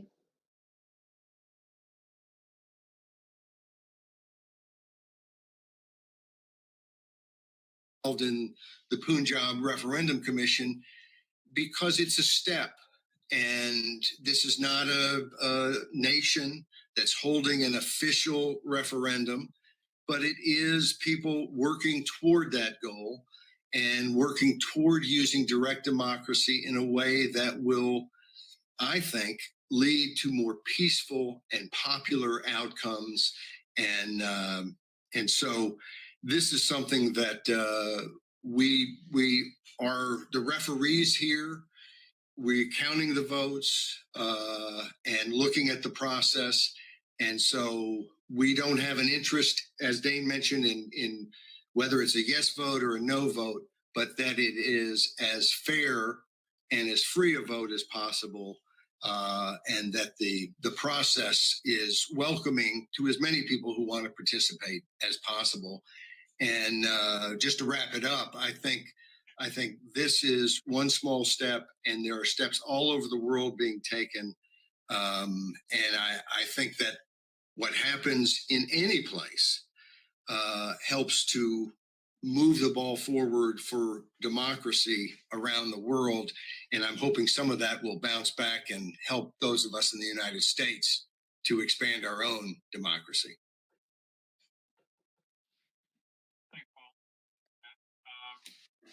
Now I'd like to turn over to Bruno Kaufmann for a few words. Hello, everybody. My name is Bruno Kaufmann. I'm very pleased to be on this commission. I'm myself a citizen of Switzerland and a citizen of Sweden and a citizen of the European Union. And in this capacity, I have been eligible to be a voter in more than 1,000 cases, initiatives, referendums, elections in the last 30 years. And the most interesting experience I have had with that is that I lost most of these elections and referendums, but I'm still very happy with the possibility to be a voter. And I think this is the key of democracy, that the democracy doesn't produce winners and losers, but produce results which everybody can live with and which everybody can also be happy if it doesn't go like he or she would like to do it. And for this, you need an infrastructure, you need a regulation, and you need a proper process. And this is exactly what I would like to contribute to in this process of the Punjab Referendum Commission. I have been a chairman of an election commission in a Swedish city for many years, and it was always the most exciting moments to count the votes, to prepare for the votes, to educate those who are conducting the vote. It's all about this infrastructure. And in fact, if democracy is done correctly, you don't have to be afraid about losing or winning, but you can be really proud to conduct this process, to be part of this process, and to set an issue on the agenda which maybe otherwise wouldn't be there.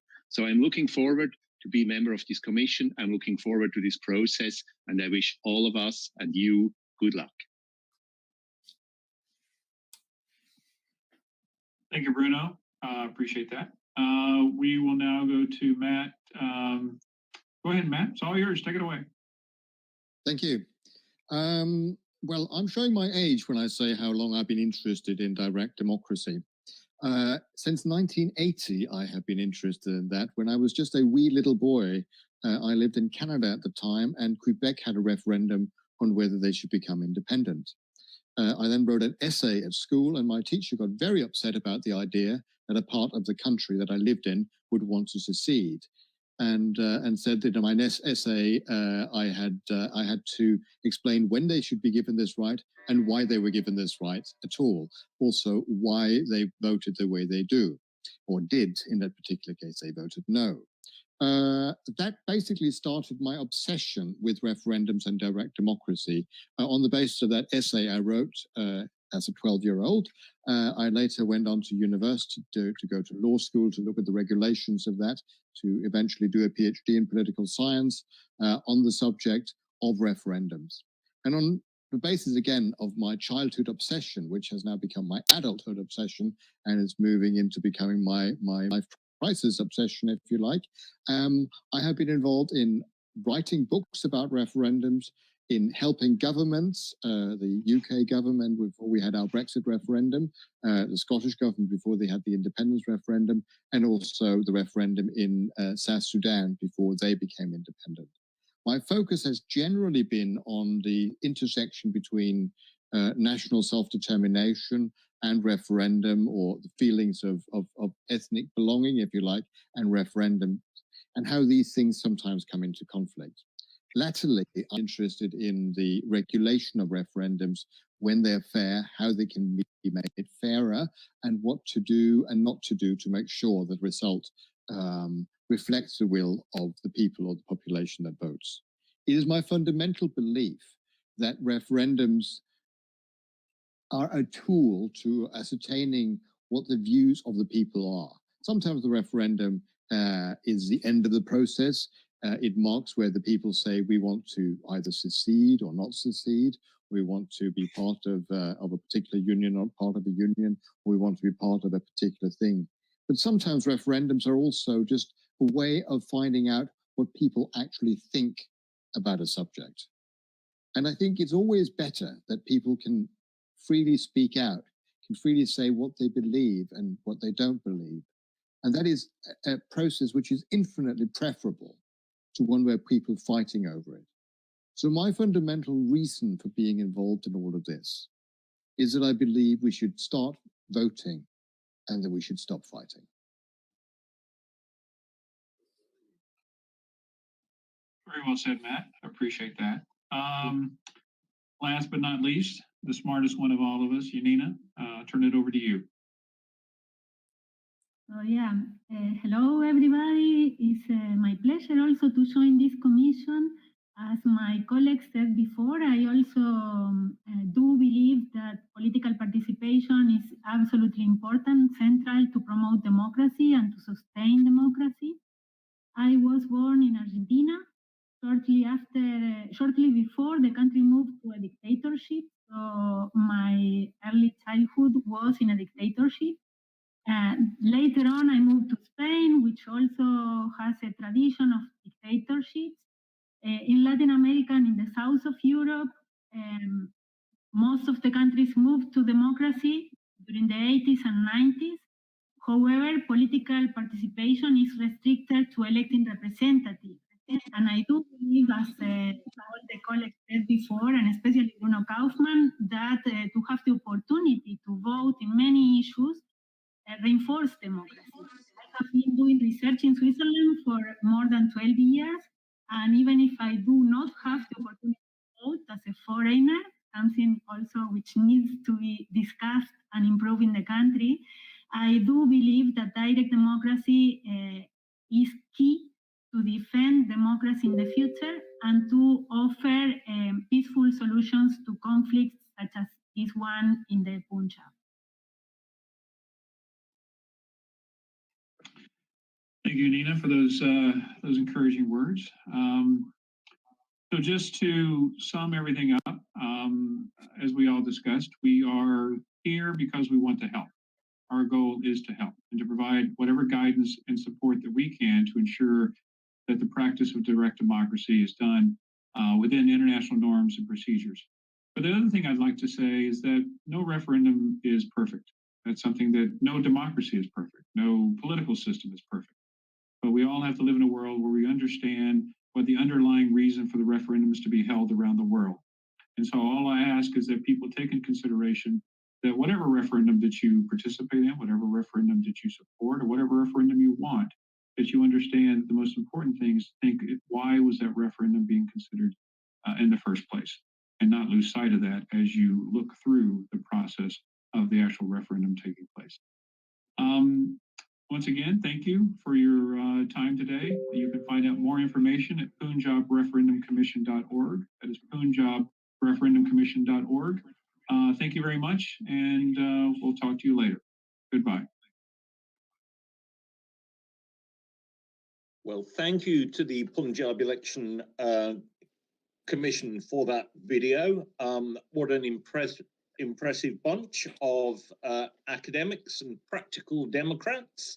I'm going to now hand over to Gurpatwant Singh Panam, the General Counsel for Sikhs for Justice, to summarise that short video and to confirm the announcements of the timetable as we move forward. Thank you very much, Chris and Dupinderjeet, for being there.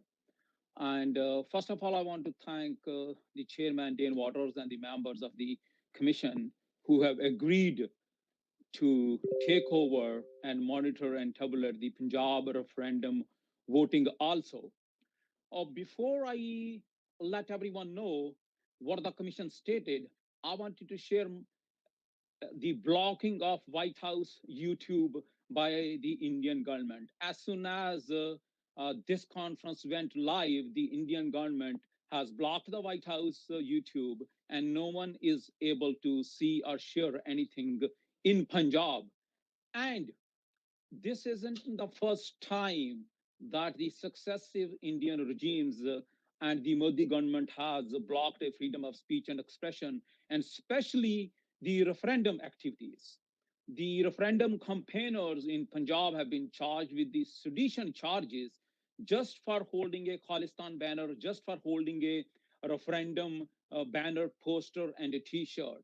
That's what today's and Modi's India is. And that's what I wanted to let the member parliaments, UK member parliaments, Mr. Mahmood and other who have been watching and participating in this conference. So that was, I wanted to share with everybody. So now I'm just wanting to let the Sikh community and the Punjab know what commission did in their first plenary session. ਸਭ ਤੋਂ ਪਹਿਲਾਂ ਮੇਰੇ ਜਿਹੜੇ ਭੈਣ ਭਰਾ ਔਰ ਪੰਜਾਬ ਜਿਹੜਾ ਇਹ ਪੂਰਾ ਸੈਸ਼ਨ ਵੇਖ ਰਿਹਾ ਅੱਜ, ਉਹਦੇ ਚ ਅਸੀਂ ਤੁਹਾਨੂੰ ਦੱਸਣਾ ਚਾਹੁੰਦੇ ਆ ਕਿ ਕਮਿਸ਼ਨ ਨੇ, ਪੰਜਾਬ ਰੈਫਰੈਂਡਮ ਕਮਿਸ਼ਨ, ਜਿਸ ਦੇ 5 ਮੈਂਬਰ ਉਹ ਹਨ ਜਿਨ੍ਹਾਂ ਨੇ ਦੂਸਰੇ ਮੁਲਕਾਂ ਦੇ ਵਿੱਚ ਨਾ ਕਿ ਇਕੱਲਾ ਰੈਫਰੈਂਡਮ ਕਰਵਾਇਆ ਬਲਕਿ ਉਹਨਾਂ ਨੂੰ ਆਜ਼ਾਦੀ ਵੀ ਦਵਾਈ ਹੈ, ਜਿਵੇਂ ਕਿ ਸਮਾਲਿਆਲੈਂਡ, ਸਾਊਥ ਸੁਦਾਨ। ਔਰ ਇਹ ਉਹ ਮੈਂਬਰ ਨੇ ਜਿਹੜੇ ਕੈਟਾਲੋਨੀਆ, ਕੁਰਦਿਸਤਾਨ ਦੇ ਰੈਫਰੈਂਡਮ ਦੇ ਵਿੱਚ ਵੀ ਸਨ। ਸੋ ਅੱਜ ਤੋਂ ਬਾਅਦ ਜਿਹੜੀ ਵੋਟਰ ਰਜਿਸਟ੍ਰੇਸ਼ਨ ਹੈ ਉਹ ਸਿੱਖਸ ਫਾਰ ਜਸਟਿਸ ਕਰਵਾਏਗਾ, ਤੇ ਜਿਹੜੀ ਵੋਟਿੰਗ ਹੋਣੀ ਹੈ, ਜਿਹੜੀ ਪੰਜਾਬ ਰੈਫਰੈਂਡਮ ਕਮਿਸ਼ਨ ਨੇ ਇਹ ਡਿਸਾਈਡ ਕੀਤਾ ਹੈ ਕਿ 15 ਅਗਸਤ 2021 ਨੂੰ ਲੰਡਨ UK ਤੋਂ ਵੋਟਾਂ ਰੈਫਰੈਂਡਮ ਦੀਆਂ ਜਿਹੜੀਆਂ ਪੈਣੀਆਂ ਸ਼ੁਰੂ ਹੋਣਗੀਆਂ, ਔਰ ਇਹ ਵੋਟਾਂ ਬਕਾਇਦਾ ਬੂਥ ਲੱਗਣਗੇ ਔਰ ਬੂਥਾਂ 'ਚ ਪਾਈਆਂ ਜਾਣਗੀਆਂ, ਕਿਉਂਕਿ ਤਾਂ ਹੀ ਤੁਹਾਡੀ ਲੈਜੀਟੀਮੇਸੀ ਬਣਦੀ ਹੈ। ਔਰ 15 ਅਗਸਤ ਕਿਉਂ ਚੁਣਿਆ ਗਿਆ? ਬਿਕੋਜ਼ ਸਾਨੂੰ ਸਾਰਿਆਂ ਨੂੰ ਪਤਾ ਹੈ ਕਿ 15 ਅਗਸਤ ਉਹ ਦਿਹਾੜਾ ਹੈ ਜਦੋਂ ਭਾਰਤ ਆਪਣੇ ਆਪ ਨੂੰ ਆਜ਼ਾਦੀ ਦਾ ਦਿਨ ਮਨਾਉਂਦਾ ਹੈ, ਪਰ ਦੂਸਰੇ ਪਾਸੇ ਇਹ ਪੰਜਾਬ ਔਰ ਸਿੱਖ ਕੌਮ ਦੀ ਆਜ਼ਾਦੀ ਦਾ ਦਿਹਾੜਾ ਨਹੀਂ ਹੈ, ਕਿਉਂਕਿ ਸਿੱਖ ਕੌਮ ਨੇ ਜਿਹੜਾ ਫੈਸਲਾ 1947 ਵਿੱਚ ਲਿਆ ਸੀ, ਚਾਹੇ ਉਹਨਾਂ ਤੋਂ ਪੁੱਛਿਆ ਨਹੀਂ ਗਿਆ ਕਿ ਤੁਸੀਂ ਮੈਜੋਰਟੀ ਤੋਂ ਤੁਸੀਂ ਰਹਿਣਾ ਇੰਡੀਆ ਨਾਲ ਕਿ ਨਹੀਂ ਰਹਿਣਾ, ਉਹਨਾਂ ਤੇ ਥੋਪ ਦਿੱਤਾ ਗਿਆ ਸੀ, ਪਰ ਫਿਰ ਵੀ ਫੈਸਲਾ ਸੀ। 1950 ਦੇ ਵਿੱਚ ਜਦੋਂ ਸੰਵਿਧਾਨ ਬਣਦਾ ਹੈ ਤੇ ਸਿੱਖ ਕੌਮ ਨੂੰ ਹਿੰਦੂ ਧਰਮ ਦਾ ਹਿੱਸਾ ਦੱਸ ਦਿੱਤਾ ਜਾਂਦਾ ਹੈ, ਔਰ ਸਿੱਖ ਕੌਮ ਵਾਲੇ ਔਰ ਪੰਜਾਬ ਵਾਲੇ ਉਦੋਂ ਆਪਣੀਆਂ ਮੰਗ ਸ਼ੁਰੂ ਕਰ ਦਿੰਦੇ ਹੈ। ਸਵਾਏ ਭਾਰਤ ਦੀ ਗੁਲਾਮੀ ਹੇਠ ਪੰਜਾਬ ਨੇ ਤੇ ਸਿੱਖ ਕੌਮ ਨੇ ਮੰਗਣ ਤੋਂ ਇਲਾਵਾ ਕੁਝ ਨਹੀਂ ਕੀਤਾ।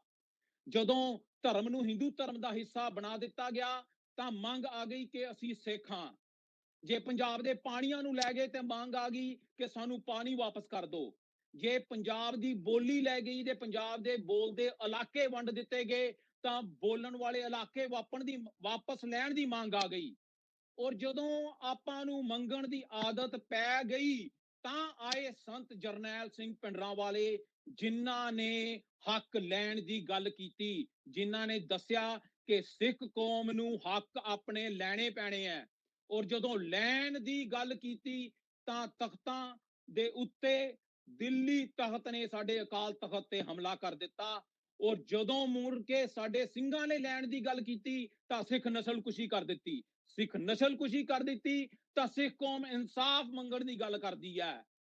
ਅੱਜ ਤੁਹਾਨੂੰ ਯਾਦ ਰੱਖਣਾ ਪੈਣਾ ਹੈ, ਪੰਜਾਬ ਦੇ ਵਿੱਚ ਕਿਸਾਨ ਸੜਕਾਂ ਦੇ ਉੱਤੇ ਆ ਚੁੱਕੇ ਹੈ ਔਰ ਜਦੋਂ ਹੁਣ ਤੁਹਾਡੀਆਂ ਜ਼ਮੀਨਾਂ ਉਹਨਾਂ ਨੇ ਜ਼ਬਤ ਕਰ ਲੈਣੀਆਂ ਤੁਸੀਂ ਜ਼ਮੀਨਾਂ ਮੰਗਣ ਦੀ ਗੱਲ ਕਰਦੇ ਹੋ ਅੱਜ ਇਸ ਹਕੂਮਤ ਤੋਂ ਮੰਗਿਆ ਕੁਝ ਨਹੀਂ ਮਿਲਣਾ ਤੁਹਾਨੂੰ ਲੈਣਾ ਪੈਣਾ ਪੰਜਾਬ ਵਾਲਿਓ ਸਿੱਖ ਕੌਮ ਜਿੱਥੇ ਵੀ ਬੈਠੀ ਹੈ ਇਹ ਯਾਦ ਰੱਖੇ ਮੰਗਣਾ ਛੱਡ ਕੇ ਲੈਣ ਦੀ ਗੱਲ ਕਰੀਏ ਔਰ ਆਪਾਂ ਲੈਣ ਵਾਸਤੇ ਜਦੋਂ ਭਾਰਤੀ ਹਕੂਮਤ 75ਵਾਂ ਵਰਾ ਆਜ਼ਾਦੀ ਦਾ ਆਪਣਾ ਮੰਗ ਰਿਹਾ ਹੈ ਦੁਨੀਆ ਦੇ ਵਿੱਚ ਦੱਸ ਰਿਹਾ ਕਿ ਅਸੀਂ ਇੱਕ ਲੋਕਤੰਤਰਕ ਦੇਸ਼ ਹਾਂ ਤੁਸੀਂ ਲੈਣੀ ਹੈ ਆਪਣੀ ਆਜ਼ਾਦੀ ਜਿੱਥੇ ਜਿੱਥੇ ਭਾਰਤੀ ਹਕੂਮਤ 75ਵਾਂ ਵਰਾ ਆਪਣੀ ਆਜ਼ਾਦੀ ਦਾ ਮਨਾਏਗੀ ਉੱਥੇ ਪੰਜਾਬ ਦੀ ਆਜ਼ਾਦੀ ਦੀਆਂ ਪੰਜਾਬ ਨੂੰ ਭਾਰਤ ਦੇ ਕਬਜ਼ੇ ਚੋਂ ਆਜ਼ਾਦ ਕਰਨ ਦੀਆਂ ਵੋਟਾਂ ਜਿਹੜੀਆਂ ਉਹ ਪੈ ਰਹੀਆਂ ਹੋਣਗੀਆਂ ਔਰ 20 ਮੁਲਕਾਂ ਦੇ ਵਿੱਚ ਪੈਣਗੀਆਂ ਔਰ ਪੰਜਾਬ ਦੇ ਵਿੱਚ ਵੀ ਪੈਣਗੀਆਂ ਸੋ ਇਹ ਸੁਨੇਹਾ ਹੈ ਭਾਰਤ ਨੂੰ ਕਿ 75ਵੇਂ ਵਰੇ ਤੇ ਪੰਜਾਬ ਭਾਰਤ ਤੋਂ ਆਜ਼ਾਦੀ ਦੀਆਂ ਜਿਹੜੀਆਂ ਵੋਟਾਂ ਹੈ ਰੈਫਰੈਂਡਮ ਦੀਆਂ ਉਹ ਦੁਨੀਆ ਭਰ ਦੇ ਵਿੱਚ ਕਰੇਗਾ ਔਰ ਪਹਿਲੀ ਵਾਰ ਜਿਹੜੀਆਂ ਵੋਟਾਂ ਹੈ ਉਹ ਲੰਡਨ UK ਤੋਂ ਸ਼ੁਰੂ ਹੋਣਗੀਆਂ Chris, there is any questions that I can answer? I have one at the moment, Panam, and then we'll see if there's any in the chat room. Why do you think a Punjab referendum hasn't happened before? And what makes this referendum so significant? So, Chris, what we need to really go back and see the root cause of the problem, as I was talking in Punjabi. From 1950, when the Indian Constitution came into existence, that took the separate identity of the Sikhs. But Sikhs from 1950 till 1980s tried to resolve the issue internally. They wanted to get their autonomy and right to self-determination inside the Indian Constitution so that the world should know that Sikhs have tried. When we will talk about referendum, that wasn't given a chance when the Indian forces, when the Indian army started attacking the Gurdwaras starting from 1984, the Indian army attacked the Golden Temple. More than 10,000 civilians were bundled inside and killed. And after that started the genocide of Sikhs from November 1984. And when anyone attacks your home, that is the international law that you have right to defend. For the next 1 decade, the Sikhs defended militarily. There is no doubt about it. But in 1989 and 1990, there was a Sikh political party who won 2 elections and won the elections. In 1991, there were another elections that were supposed to be won by the sovereign Sikhs, but those elections were cancelled at the last moment. So coming forward now, once we started coming out, when the Sikh community was forced to flee the Punjab, their homeland, they started then looking into the other avenues. How should we go globally? And that's how we came into non-governmental referendum, that this is the first step we want to let the world know, because the Indian government has continuously for the 3 decades labeled Sikhs as terrorists. But we are a democratic and peaceful community which has never attacked anybody. We, of course, have defended ourselves. We have defended the world. We have taken part in the World War I and World War II. We made sure the European Union, which is today, that stays free from the Hitler regime, which was attacking them. We are the ones who laid down their lives. So we want to let the world know that Sikhs are a peaceful and democratic community, and we wanted to follow the route of referendum, non-governmental, to bring the global community, to bring the global world together. Excellent. Now, if the referendum goes ahead and supports by a big margin the call for a Sikh homeland in the Punjab, we hope so. Do you think it's plausible? How do we get from a referendum to the next step? What would you see the next step after a yes vote being? See, we started this campaign that we wanted to do a non-governmental referendum in 2014. And I will give you an example of Catalonia. Then you can look into Kurdistan. Those are the governments who wanted freedom from Spain and wanted freedom from Iraq. even though they have the regional governments over there, still they went ahead and did the non-governmental referendum to prove to the world that they are democratic and peaceful. They wanted to have the majority of the people and the community along their side to present their case at the international level. This is exactly what we will do. Once we have a majority mandate, which we hope to get it, we will lay our claim to the United Nations, and we will seek international players like UK, US, Canada, and the global world to support our claim that Sikhs are the indigenous people of Punjab.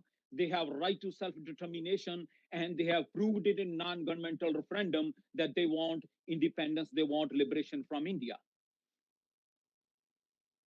Excellent. We have one question from our audience. Mr. Sirat Singh asks, will this referendum help Sikhs celebrate their own identity and culture?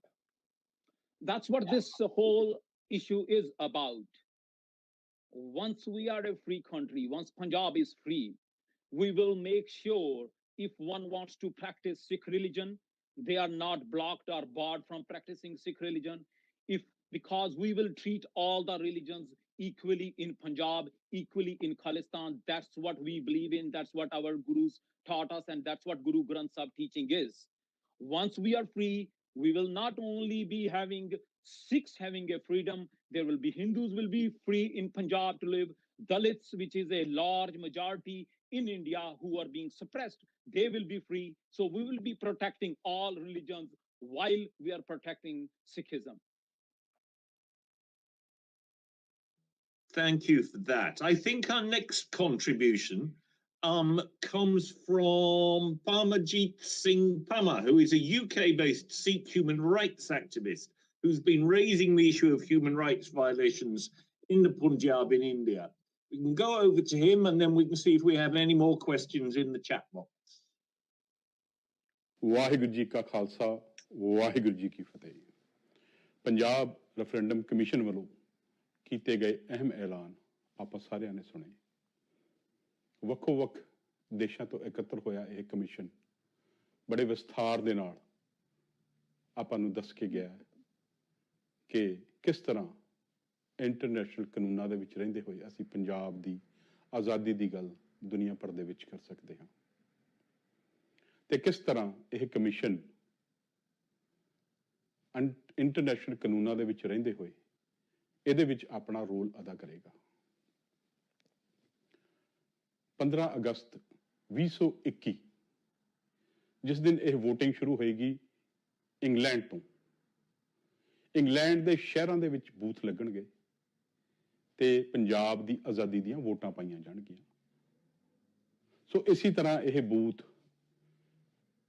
America, Canada, Europe, Australia, New Zealand ਤੇ ਹੋਰ ਸਿੱਖ ਵਸੋਂ ਵਾਲੇ ਦੇਸ਼ਾਂ ਦੇ ਵਿੱਚ ਕਾਫਲੇ ਦੇ ਰੂਪ ਦੇ ਵਿੱਚ ਜਾ ਕੇ ਲਾਏ ਜਾਣਗੇ ਤੇ ਪੰਜਾਬ ਨੂੰ ਹਿੰਦੁਸਤਾਨ ਤੋਂ ਆਜ਼ਾਦ ਕਰਵਾਉਣ ਦੀ ਇਸ ਮੁਹਿੰਮ ਨੂੰ ਸਾਰੀ ਦੁਨੀਆ ਦੇ ਵਿੱਚ ਪ੍ਰਚਾਰਿਆ ਜਾਏਗਾ। ਅੱਜ ਪੰਜਾਬ ਰੈਫਰੈਂਡਮ ਕਮਿਸ਼ਨ ਨੇ ਤੁਹਾਨੂੰ ਦੱਸਿਆ ਹੈ ਕਿ ਉਹ ਬਿਲਕੁਲ ਪੰਜਾਬ ਦੀ ਆਜ਼ਾਦੀ ਦੇ ਨਾਲ ਖੜੇ ਨੇ, ਪਰ ਇਸ ਦੇ ਵਾਸਤੇ ਪੰਜਾਬੀਆਂ ਨੂੰ ਆਪ ਵੀ ਆਪਣੀ ਇਸ ਮੁਹਿੰਮ ਦੇ ਨਾਲ ਖੜਾ ਹੋਣਾ ਪਏਗਾ। ਪੰਜਾਬ ਨੂੰ ਆਜ਼ਾਦ ਕਰਾਉਣਾ ਕਿਉਂ ਜ਼ਰੂਰੀ ਹੈ? ਰੈਫਰੈਂਡਮ 15 ਅਗਸਤ 2021 ਨੂੰ ਕਿਉਂ ਸਟਾਰਟ ਕੀਤਾ ਜਾ ਰਿਹਾ ਹੈ? 15 ਅਗਸਤ 1947 ਨੂੰ ਇਹ ਫੈਸਲਾ ਲਿਆ ਗਿਆ ਸੀਗਾ ਕਿ ਅਸੀਂ ਹਿੰਦੁਸਤਾਨ ਨਾਲ ਰਵਾਂਗੇ, ਪਰ ਉਸ ਫੈਸਲੇ ਦੇ ਕੁਝ ਚਿਰ ਬਾਅਦ ਹੀ ਹਿੰਦੁਸਤਾਨ ਨੇ ਆਪਣੇ ਰੰਗ ਦਿਖਾਣੇ ਸ਼ੁਰੂ ਕੀਤੇ। ਜਦੋਂ ਪੰਜਾਬ ਨੇ ਆਪਣੇ ਹੱਕਾਂ ਦੀ ਗੱਲ ਕੀਤੀ ਤੇ ਪੰਜਾਬ ਦੀ ਨੌਜਵਾਨੀ ਦਾ ਸ਼ਿਕਾਰ ਖੇਡਿਆ ਗਿਆ। ਤਖਤ ਸ਼੍ਰੀ ਅਕਾਲ ਤਖਤ ਸਾਹਿਬ ਤੇ ਹਿੰਦੁਸਤਾਨ ਦੀ ਹਕੂਮਤ ਨੇ ਹਮਲਾ ਕੀਤਾ। ਕਦੋਂ? ਜਦੋਂ ਤੁਸੀਂ 2 ਨੰਬਰ ਦੇ ਸ਼ਹਿਰੀ ਬਣ ਕੇ ਰਹਿਣਾ ਕਬੂਲ ਨਹੀਂ ਕੀਤਾ, ਜਦੋਂ ਤੁਸੀਂ ਉਹਨਾਂ ਦੀ ਗੁਲਾਮੀ ਨਹੀਂ ਕਬੂਲੀ, ਜਦੋਂ ਤੁਸੀਂ ਉਹਨਾਂ ਦੀ ਈਨ ਨਹੀਂ ਮੰਨੀ, ਪੰਜਾਬ ਦੇ ਜਾਇਆਂ ਦਾ ਸ਼ਿਕਾਰ ਪੰਜਾਬ ਦੀ ਮਿੱਟੀ ਦੇ ਵਿੱਚ ਖੇਲਿਆ ਗਿਆ, ਪੰਜਾਬ ਦੀ ਮਿੱਟੀ ਦੇ ਵਿੱਚ ਪੰਜਾਬ ਦੇ ਜਾਇਆਂ ਦਾ ਖੂਨ ਬਹਾਇਆ ਗਿਆ,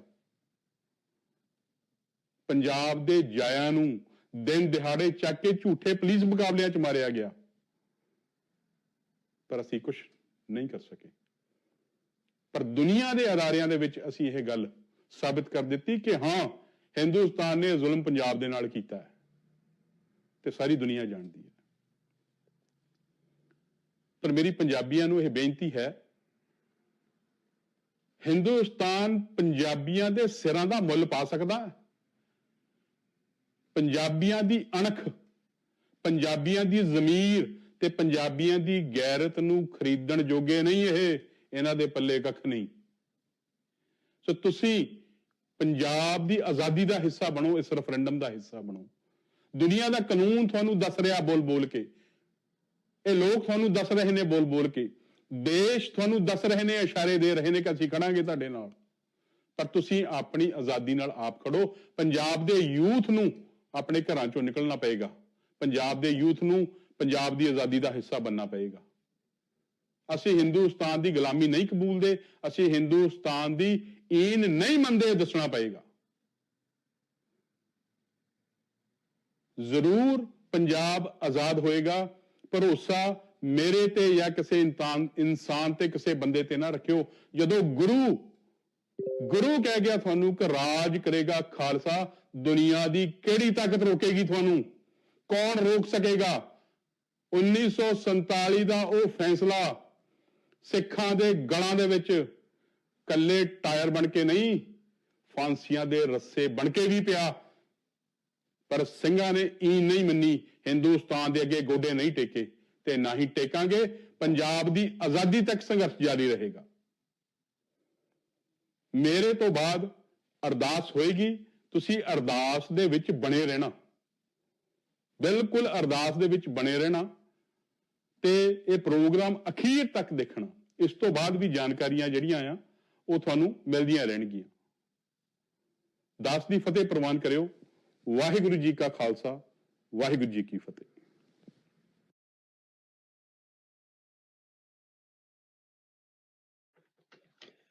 Well, thank you for that.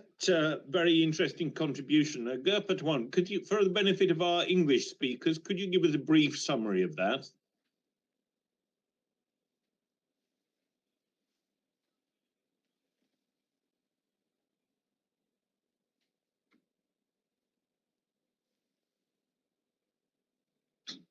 Are you able to give us a brief summary, Gurpatwan?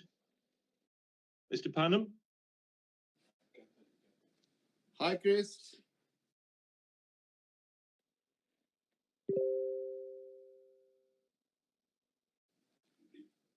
Hi, Chris. I think instead of Mr. Gurpatwan Singh Pannu, I will try to summarize this. Thank you. Yes, actually, Mr. Pamjit Singh has said in very detail that how the India has killed our brothers and sisters, how the India genocide Sikhs. They have attacked our Akal Takht Sahib, and they killed our thousands of, hundreds of thousands of brothers and sisters. And now we have decided to stay with India in 1947. We tried to stay in India in 1984, but when they have attacked our golden temple, then the Sikh nation decided that there's no point that we are safe in India. So we decided now that the Sikh nation want their own independent state. So now this is the time. This is the time of referendum. This is the time of democracy in the world. So register your votes and cast your vote on August 15 of 2021 so that we can take liberation from India in near future. Thanks. That's all, Chris. Thank you. The key takeaway then from this event today is August the 15th, 2021. If you want to say on the future of Khalistan, of the Punjab, that's the day the voting opens. So do put that firmly in your diaries for now. We're now going to close with a prayer, as is quite appropriate for this community, and then Mr. Panham will say a few words as well. The prayer. I think we also have one more speaker who would like to speak just before the prayer. Okay, who do we have before the prayer?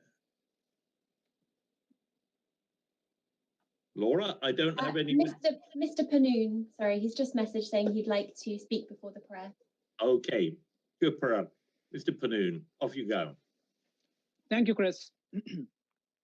ਮੈਂ ਦੁਨੀਆ ਭਰ ਦੇ ਵਿੱਚ ਸਿੱਖਾਂ ਨੂੰ ਇਹ ਗੱਲ ਦੱਸਣਾ ਚਾਹੁੰਦਾ ਕਿ ਜਦੋਂ ਭਾਰਤੀ ਹਕੂਮਤ ਦਾ 75ਵਾਂ ਵਰ੍ਹਾ ਆਜ਼ਾਦੀ ਦਾ ਤੇ ਪੰਜਾਬ ਨੂੰ ਭਾਰਤ ਦੇ ਵਿੱਚੋਂ ਆਜ਼ਾਦ ਕਰਾਉਣ ਵਾਸਤੇ 15 ਅਗਸਤ 2021 ਨੂੰ ਰੈਫਰੈਂਡਮ ਦੀਆਂ ਜਿਹੜੀਆਂ ਵੋਟਾਂ ਉਹ ਲੰਡਨ ਤੋਂ ਸ਼ੁਰੂ ਹੋਣਗੀਆਂ, ਬੂਥ ਲੱਗਣਗੇ ਔਰ ਉਸ ਤੋਂ ਬਾਅਦ ਦੁਨੀਆ ਵਿੱਚ ਚੱਲਦੇ ਲੱਗਾਂਗੇ ਨਾਲੋਂ ਨਾਲ ਜਿੱਥੇ ਜਿੱਥੇ ਦੇਸ਼ਾਂ 'ਚ।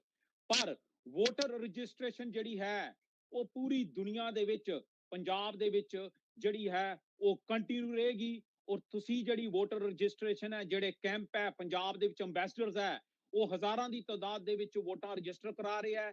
ਇਦਾਂ ਹੀ ਦੁਨੀਆ ਭਰ ਦੇ ਵਿੱਚ ਜਿਹੜੀ ਪੰਜਾਬ ਰੈਫਰੈਂਡਮ ਦੀ ਵੋਟਰ ਰਜਿਸਟ੍ਰੇਸ਼ਨ ਹੈ ਉਹ ਕੰਟੀਨਿਊ ਹੋਏਗੀ ਔਰ ਆਉਣ ਵਾਲੇ ਸਾਲ ਤੱਕ ਕੰਟੀਨਿਊ ਰਹੇਗੀ, ਅਗਸਤ 15 2021 ਤੱਕ। Thank you Chris. Thank you, Mr. Panham. We now turn to the prayer.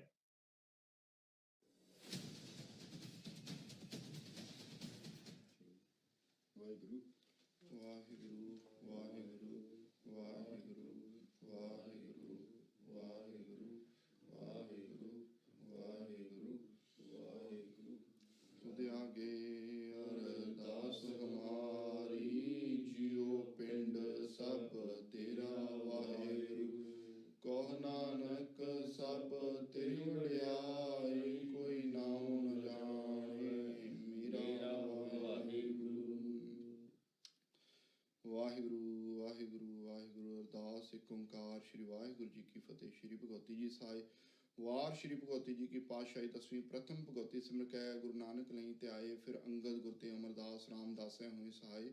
Arjan ਹਰ ਗੋਬਿੰਦ ਨੂੰ ਸਿਮਰੋ ਸ੍ਰੀ ਹਰਿ ਰਾਏ, ਸ੍ਰੀ ਹਰਿ ਕ੍ਰਿਸ਼ਨ ਧਿਆਈਐ ਜਿਸ ਡਿਠੇ ਸਭ ਦੁਖ ਜਾਏ। ਤੇਗ ਬਹਾਦਰ ਸਿਮਰਿਐ ਕਰ ਨੌਨੇ ਦਾਵੇ ਤਾਏ, ਸਭ ਥਾਏ ਸਾਏ 10ਵੇਂ ਪਾਤਸ਼ਾਹ ਗੁਰੂ ਗੋਬਿੰਦ ਸਿੰਘ ਜੀ ਮਹਾਰਾਜ। ਸਭ ਥਾਏ ਸਾਏ 10 ਪਾਤਸ਼ਾਹੀਆਂ ਦੀ ਜੋਤ, ਹਾਜ਼ਰਾ ਹਜੂਰ ਸਰਬ ਕਲਾ ਭਰਪੂਰ, ਜੁਗੋ ਜੁਗ ਅਟਲ ਗੁਰਗੱਦੀ ਤੇ ਵਿਰਾਜਮਾਨ, ਚਵਰ ਤਖਤ ਦੇ ਮਾਲਕ ਧੰਨ ਸਾਹਿਬ ਸ੍ਰੀ ਗੁਰੂ ਗ੍ਰੰਥ ਸਾਹਿਬ ਮਹਾਰਾਜ ਜੀਓ। ਸਭ ਤਾਈਂ ਹੋਣਾ ਜੀ ਸਹਾਏ, ਆਪ ਜੀ ਦੇ ਪਾਠ ਦਰਸ਼ਨ ਦਿਦਾਰ ਦਾ ਤੇ ਅੰਤਰ ਬੋਲੋ ਜੀ ਵਾਹਿਗੁਰੂ। ਪੰਜਾਂ ਪਿਆਰਿਆਂ 4 ਸਾਹਿਬਜ਼ਾਦਿਆਂ 40 ਮੁਕਤਿਆਂ ਹੱਠੀਆਂ ਜਪੀਆਂ ਤਪੀਆਂ, ਜਿਨ੍ਹਾਂ ਤੇਰਾ ਨਾਮ ਜਪਿਆ ਵੰਡ ਕੇ ਛਕਿਆ ਦੇਗ ਚਾਹੀ ਤੇਗ ਵਾਹੀ, ਦੇਖ ਕੇ ਅੰਡਟ ਕੀਤਾ ਤਿਨਾਂ ਪਿਆਰਿਆਂ ਸਚਿਆਰਿਆਂ ਦੀ ਕਮਾਈ ਦਾ ਤੇ ਅੰਤਰ ਬੋਲੋ ਜੀ ਵਾਹਿਗੁਰੂ। ਜਿਨ੍ਹਾਂ ਸਿੰਘਾਂ ਸਿੰਘਣੀਆਂ ਨੇ ਧਰਮੇ ਸੀ ਤੇ ਬੰਦ ਕਟਵਾਏ, ਖੋਪਰੀਆਂ ਲੋਹਾਈਆਂ ਚਰਖੜੀਆਂ ਤੇ ਚੜੇ ਆਰਿਆਂ ਨਾਲ ਚੀਰੇ ਗਏ, ਤਨ ਆਰਿਆਂ ਨਾਲ ਚੀਰੇ ਗਏ, ਗੁਰਦੁਆਰਿਆਂ ਦੀ ਸੇਵਾ ਲਈ ਕੁਰਬਾਨੀਆਂ ਕੀਤੀਆਂ ਤਿੰਨਾਂ ਸਰਬੱਤ ਸ਼ਹੀਦਾਂ ਦੀ ਕਮਾਈ ਦਾ ਤੇ ਅੰਤਰ ਬੋਲੋ ਜੀ ਵਾਹਿਗੁਰੂ। ਪੰਜਾਂ ਤਖਤਾਂ ਸਰਬੱਤ ਗੁਰਦੁਆਰਿਆਂ ਦਾ ਤੇ ਅੰਤਰ ਬੋਲੋ ਜੀ ਵਾਹਿਗੁਰੂ। ਪ੍ਰਥਮੇ ਸਰਬੱਤ ਖਾਲਸਾ ਜੀ ਕੀ ਅਰਦਾਸ ਹੈ ਜੀ, ਸਰਬੱਤ ਖਾਲਸਾ ਜੀ ਕੋ ਵਾਹਿਗੁਰੂ ਵਾਹਿਗੁਰੂ ਵਾਹਿਗੁਰੂ। ਚਿਤ ਆਵੇ ਚਿਤ ਆਵਨ ਕਾ ਸਦਕਾ ਸਰਬ ਸੁਖ ਹੋਵੇ, ਜਹਾਂ ਜਹਾਂ ਖਾਲਸਾ ਜੀ ਸਾਹਿਬ तहाँ तहाँ रशिया रियायत देख तेग फतेह वैद की पैज पंथ की जी, श्री साहब जी साहे खालसे जी के बोल वाले बोलो जी वाहिगुरू। सिखां नूं सिक्खी दान, केस दान, रहत दान, विवेक दान, वसाह दान, भरोसा दान, दाना सिर दान, नाम दान, श्री अमृतसर जी दे दर्शन इशनान चौंकियां चंडे बूंगे जुगो जुग टल, धर्म का जयकार बोलो जी वाहिगुरू। सिखां दा मन नीवा मत उची मत पत का रखा आप वाहिगुरू है काल पुरख अपने पंथ ते सदा सहायता तार जियो। श्री ननकाना साहब ते होर गुरुद्वारे गुरधामां दे जिन्हां तो पंथ ਨੂੰ ਵਿਛੋੜਿਆ ਗਿਆ ਹੈ, ਤਿੰਨਾਂ ਦੇ ਖੁੱਲੇ ਦਰਸ਼ਨ ਦਦਾਰ ਅਤੇ ਸੇਵਾ ਸੰਭਾਲ ਦਾ ਦਾਨ ਖਾਲਸਾ ਪੰਥ ਨੂੰ ਬਖਸ਼ੋ। हे ਨਿਮਾਣਿਆਂ ਦੇ ਮਾਣ ਨਤਾਣਿਆਂ ਦੇ ਤਾਣ ਨਿਉਟਿਆਂ ਦੇ ਓਟ, ਸੱਚੇ ਪਿਤਾ ਧੰਨ ਸਾਹਿਬ ਸ੍ਰੀ ਗੁਰੂ ਗ੍ਰੰਥ ਸਾਹਿਬ ਮਹਾਰਾਜ ਜੀ ਆਪ ਜੀ ਦੇ ਚਰ ਕਮਲਾਂ 'ਚ ਅਰਦਾਸ ਬੇਨਤੀ ਜੋ ਜਿਹੜੀ ਹੈ ਸਤਿਗੁਰੂ ਸੱਚੇ ਪਾਤਸ਼ਾਹ ਜੀਓ ਆਪ ਜੀ ਜਾਣੀ ਜਾਣ ਹੋ। ਸਤਿਗੁਰੂ ਸੱਚੇ ਪਾਤਸ਼ਾਹ ਜੀਓ 12 ਅਗਸਤ 2018 ਨੂੰ ਲੰਡਨ ਵਿਖੇ ਸੱਚੇ ਪਾਤਸ਼ਾਹ ਜੀਓ ਰੈਫਰੈਂਡਮ 2020 ਦਾ ਐਲਾਨਨਾਮਾ ਕੀਤਾ ਗਿਆ ਸੀ। ਸੱਚੇ ਪਾਤਸ਼ਾਹ ਜੀਓ ਉਸ ਐਲਾਨਨਾਮੇ ਵਿੱਚ ਐਲਾਨ ਕੀਤਾ ਗਿਆ ਸੀ ਸੱਚੇ ਪਾਤਸ਼ਾਹ ਜੀਓ ਪੰਜਾਬ ਦੀ ਆਜ਼ਾਦੀ ਦੇ ਲਈ ਹੋਣ ਵਾਲਾ ਰੈਫਰੈਂਡਮ ਨਵੰਬਰ 2020 ਵਿੱਚ ਕਰਵਾਇਆ ਜਾਏਗਾ। ਸਤਿਗੁਰੂ ਸੱਚੇ ਪਾਤਸ਼ਾਹ ਜੀ ਆਪ ਜੀ ਜਾਣੀ ਜਾਣ ਹੋ ਸੱਚੇ ਪਾਤਸ਼ਾਹ, ਇਸ ਕਰੋਨਾ ਦੇ ਚੱਲਦੇ ਮਹਾਮਾਰੀ ਦੇ ਦੌਰਾਨ ਸਤਿਗੁਰੂ ਸੱਚੇ ਪਾਤਸ਼ਾਹ ਜੀ ਪੰਜਾਬ ਰੈਫਰੈਂਡਮ ਕਮਿਸ਼ਨ ਵੱਲੋਂ ਇਹ ਰੈਫਰੈਂਡਮ ਸਤਿਗੁਰੂ ਸੱਚੇ ਪਾਤਸ਼ਾਹ ਜੀ 15 ਅਗਸਤ 2021 ਵਿੱਚ ਐਲਾਨ ਕੀਤਾ ਜਾ ਰਿਹਾ ਹੈ। ਸਤਿਗੁਰੂ ਸੱਚੇ ਪਾਤਸ਼ਾਹ ਜੀ ਆਪ ਜੀ ਅੱਗੇ ਅਰਦਾਸ ਬੇਨਤੀ ਜੋਦੜੀ ਹੈ। ਸਤਿਗੁਰੂ ਸੱਚੇ ਪਾਤਸ਼ਾਹ ਜੀ 15 ਅਗਸਤ 2021 ਵਿੱਚ ਇਹ ਰੈਫਰੈਂਡਮ ਯੂਕੇ ਦੀ ਧਰਤੀ ਤੋਂ ਹੋਣ ਜਾ ਰਿਹਾ। ਸਤਿਗੁਰੂ ਸੱਚੇ ਪਾਤਸ਼ਾਹ ਜੀ ਆਪ ਜੀ ਨੇ ਸਿੱਖ ਕੌਮ ਅਤੇ ਪੂਰੇ ਪੰਜਾਬ ਅਤੇ ਪੰਜਾਬੀਆਂ ਦੇ ਅੰਗ ਸੰਗ ਹੋ ਕੇ ਇਸ ਰੈਫਰੈਂਡਮ ਵਿੱਚ ਸਫਲਤਾਵਾਂ ਬਖਸ਼ਿਸ਼ ਕਰਨੀਆਂ। ਸਤਿਗੁਰੂ ਸੱਚੇ ਪਾਤਸ਼ਾਹ ਮਿਹਰ ਕਰਨੀ, ਦੀਨ ਦਿਆਲ ਤਰਸ ਕਰਨਾ। ਸੱਚੇ ਪਾਤਸ਼ਾਹ ਜੀ ਆਪ ਜੀ ਨੇ ਸਿੱਖ ਕੌਮ ਅਤੇ ਪੰਜਾਬ ਦੇ ਗਲ ਵਿੱਚ ਪਏ ਇਸ ਗੁਲਾਮੀ ਦੇ ਜੂਲੇ ਨੂੰ ਲਾਉਣ ਦੇ ਲਈ ਆਜ਼ਾਦੀ ਵੱਲ ਨੂੰ ਵਧ ਰਹੇ ਕਦਮਾਂ ਦੇ ਵਿੱਚ ਸਫਲਤਾ ਬਖਸ਼ਿਸ਼ ਕਰਨੀ। ਸੱਚੇ ਪਾਤਸ਼ਾਹ ਮਿਹਰ ਕਰਨੀ, ਦੀਨ ਦਿਆਲ ਆਪ ਜੀ ਨੇ ਸਿੰਘਾਂ ਦੇ ਅੰਗ ਸੰਗ ਸਹਾਈ ਹੋ ਕੇ ਆਪਣੀ ਕੌਮ ਦੇ ਗਲੋਂ ਗੁਲਾਮੀ ਦਾ ਜੂਲਾ ਲਾਉਣ ਦੇ ਲਈ ਬਲ ਉਦਮ ਸ਼ਕਤੀ ਬਖਸ਼ਿਸ਼ ਕਰਨੀ। ਸੱਚੇ ਪਾਤਸ਼ਾਹ ਮਿਹਰ ਕਰਨੀ, ਦੀਨ ਦਿਆਲ ਸਤਿਗੁਰੂ ਜੀਓ ਸਹੀ ਪਿਆਰੇ ਮਿਲਣੇ ਜਿਨ੍ਹਾਂ ਮਿਲਿਆ ਆਪ ਜੀ ਦਾ ਪਵਿੱਤਰ ਨਾਮ ਚਿਤਾਵੇ। ਨਾਨਕ ਨਾਮ ਚੜ੍ਹਦੀ ਕਲਾ ਤੇਰੇ ਭਾਣੇ ਸਰਬੱਤ ਦਾ ਭਲਾ। ਦੂਰਾ ਆਗਿਆ ਭਈ ਅਕਾਲ ਕੀ ਤਬੇ ਚਲਾਇਓ ਪੰਥ, ਸਭ ਸਿੱਖਨ ਕੋ ਹੁਕਮ ਹੈ ਗੁਰੂ ਮਾਨਿਓ ਗ੍ਰੰਥ। ਗੁਰੂ ਗ੍ਰੰਥ ਜੀ ਮਾਨਿਓ ਪ੍ਰਗਟ ਗੁਰਾਂ ਕੀ ਦੇ, ਜੋ ਪ੍ਰਭ ਕੋ ਮਿਲ ਬੋਚ ਹੈ ਖੋਜ ਸ਼ਬਦ ਮੈਂ ਲੈ। ਰਾਜ ਕਰੇਗਾ ਖਾਲਸਾ ਆਕੀ ਰਹੇ ਨ ਕੋਈ, खुआर हुए सब मिलेंगे बचे शरण जो होए। दिल्ली तख्त पर बहेगी आप गुरु की फौज, शतर चलेगा शीस पर बड़ी करेगी मौज। वाहिगुरु नाम जहाज है चढ़े सो तरे पार, जो शरदा कर सेव दे गुर पार उतारण हार। बोले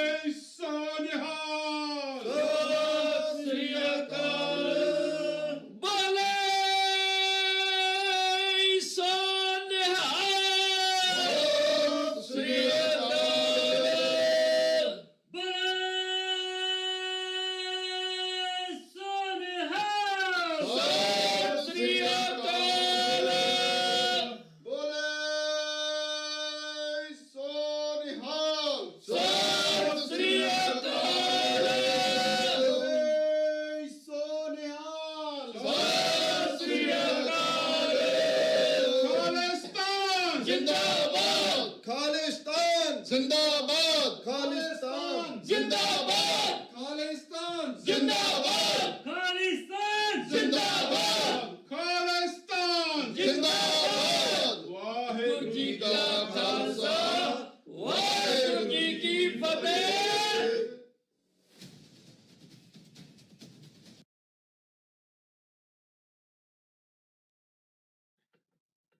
Well, I don't need to speak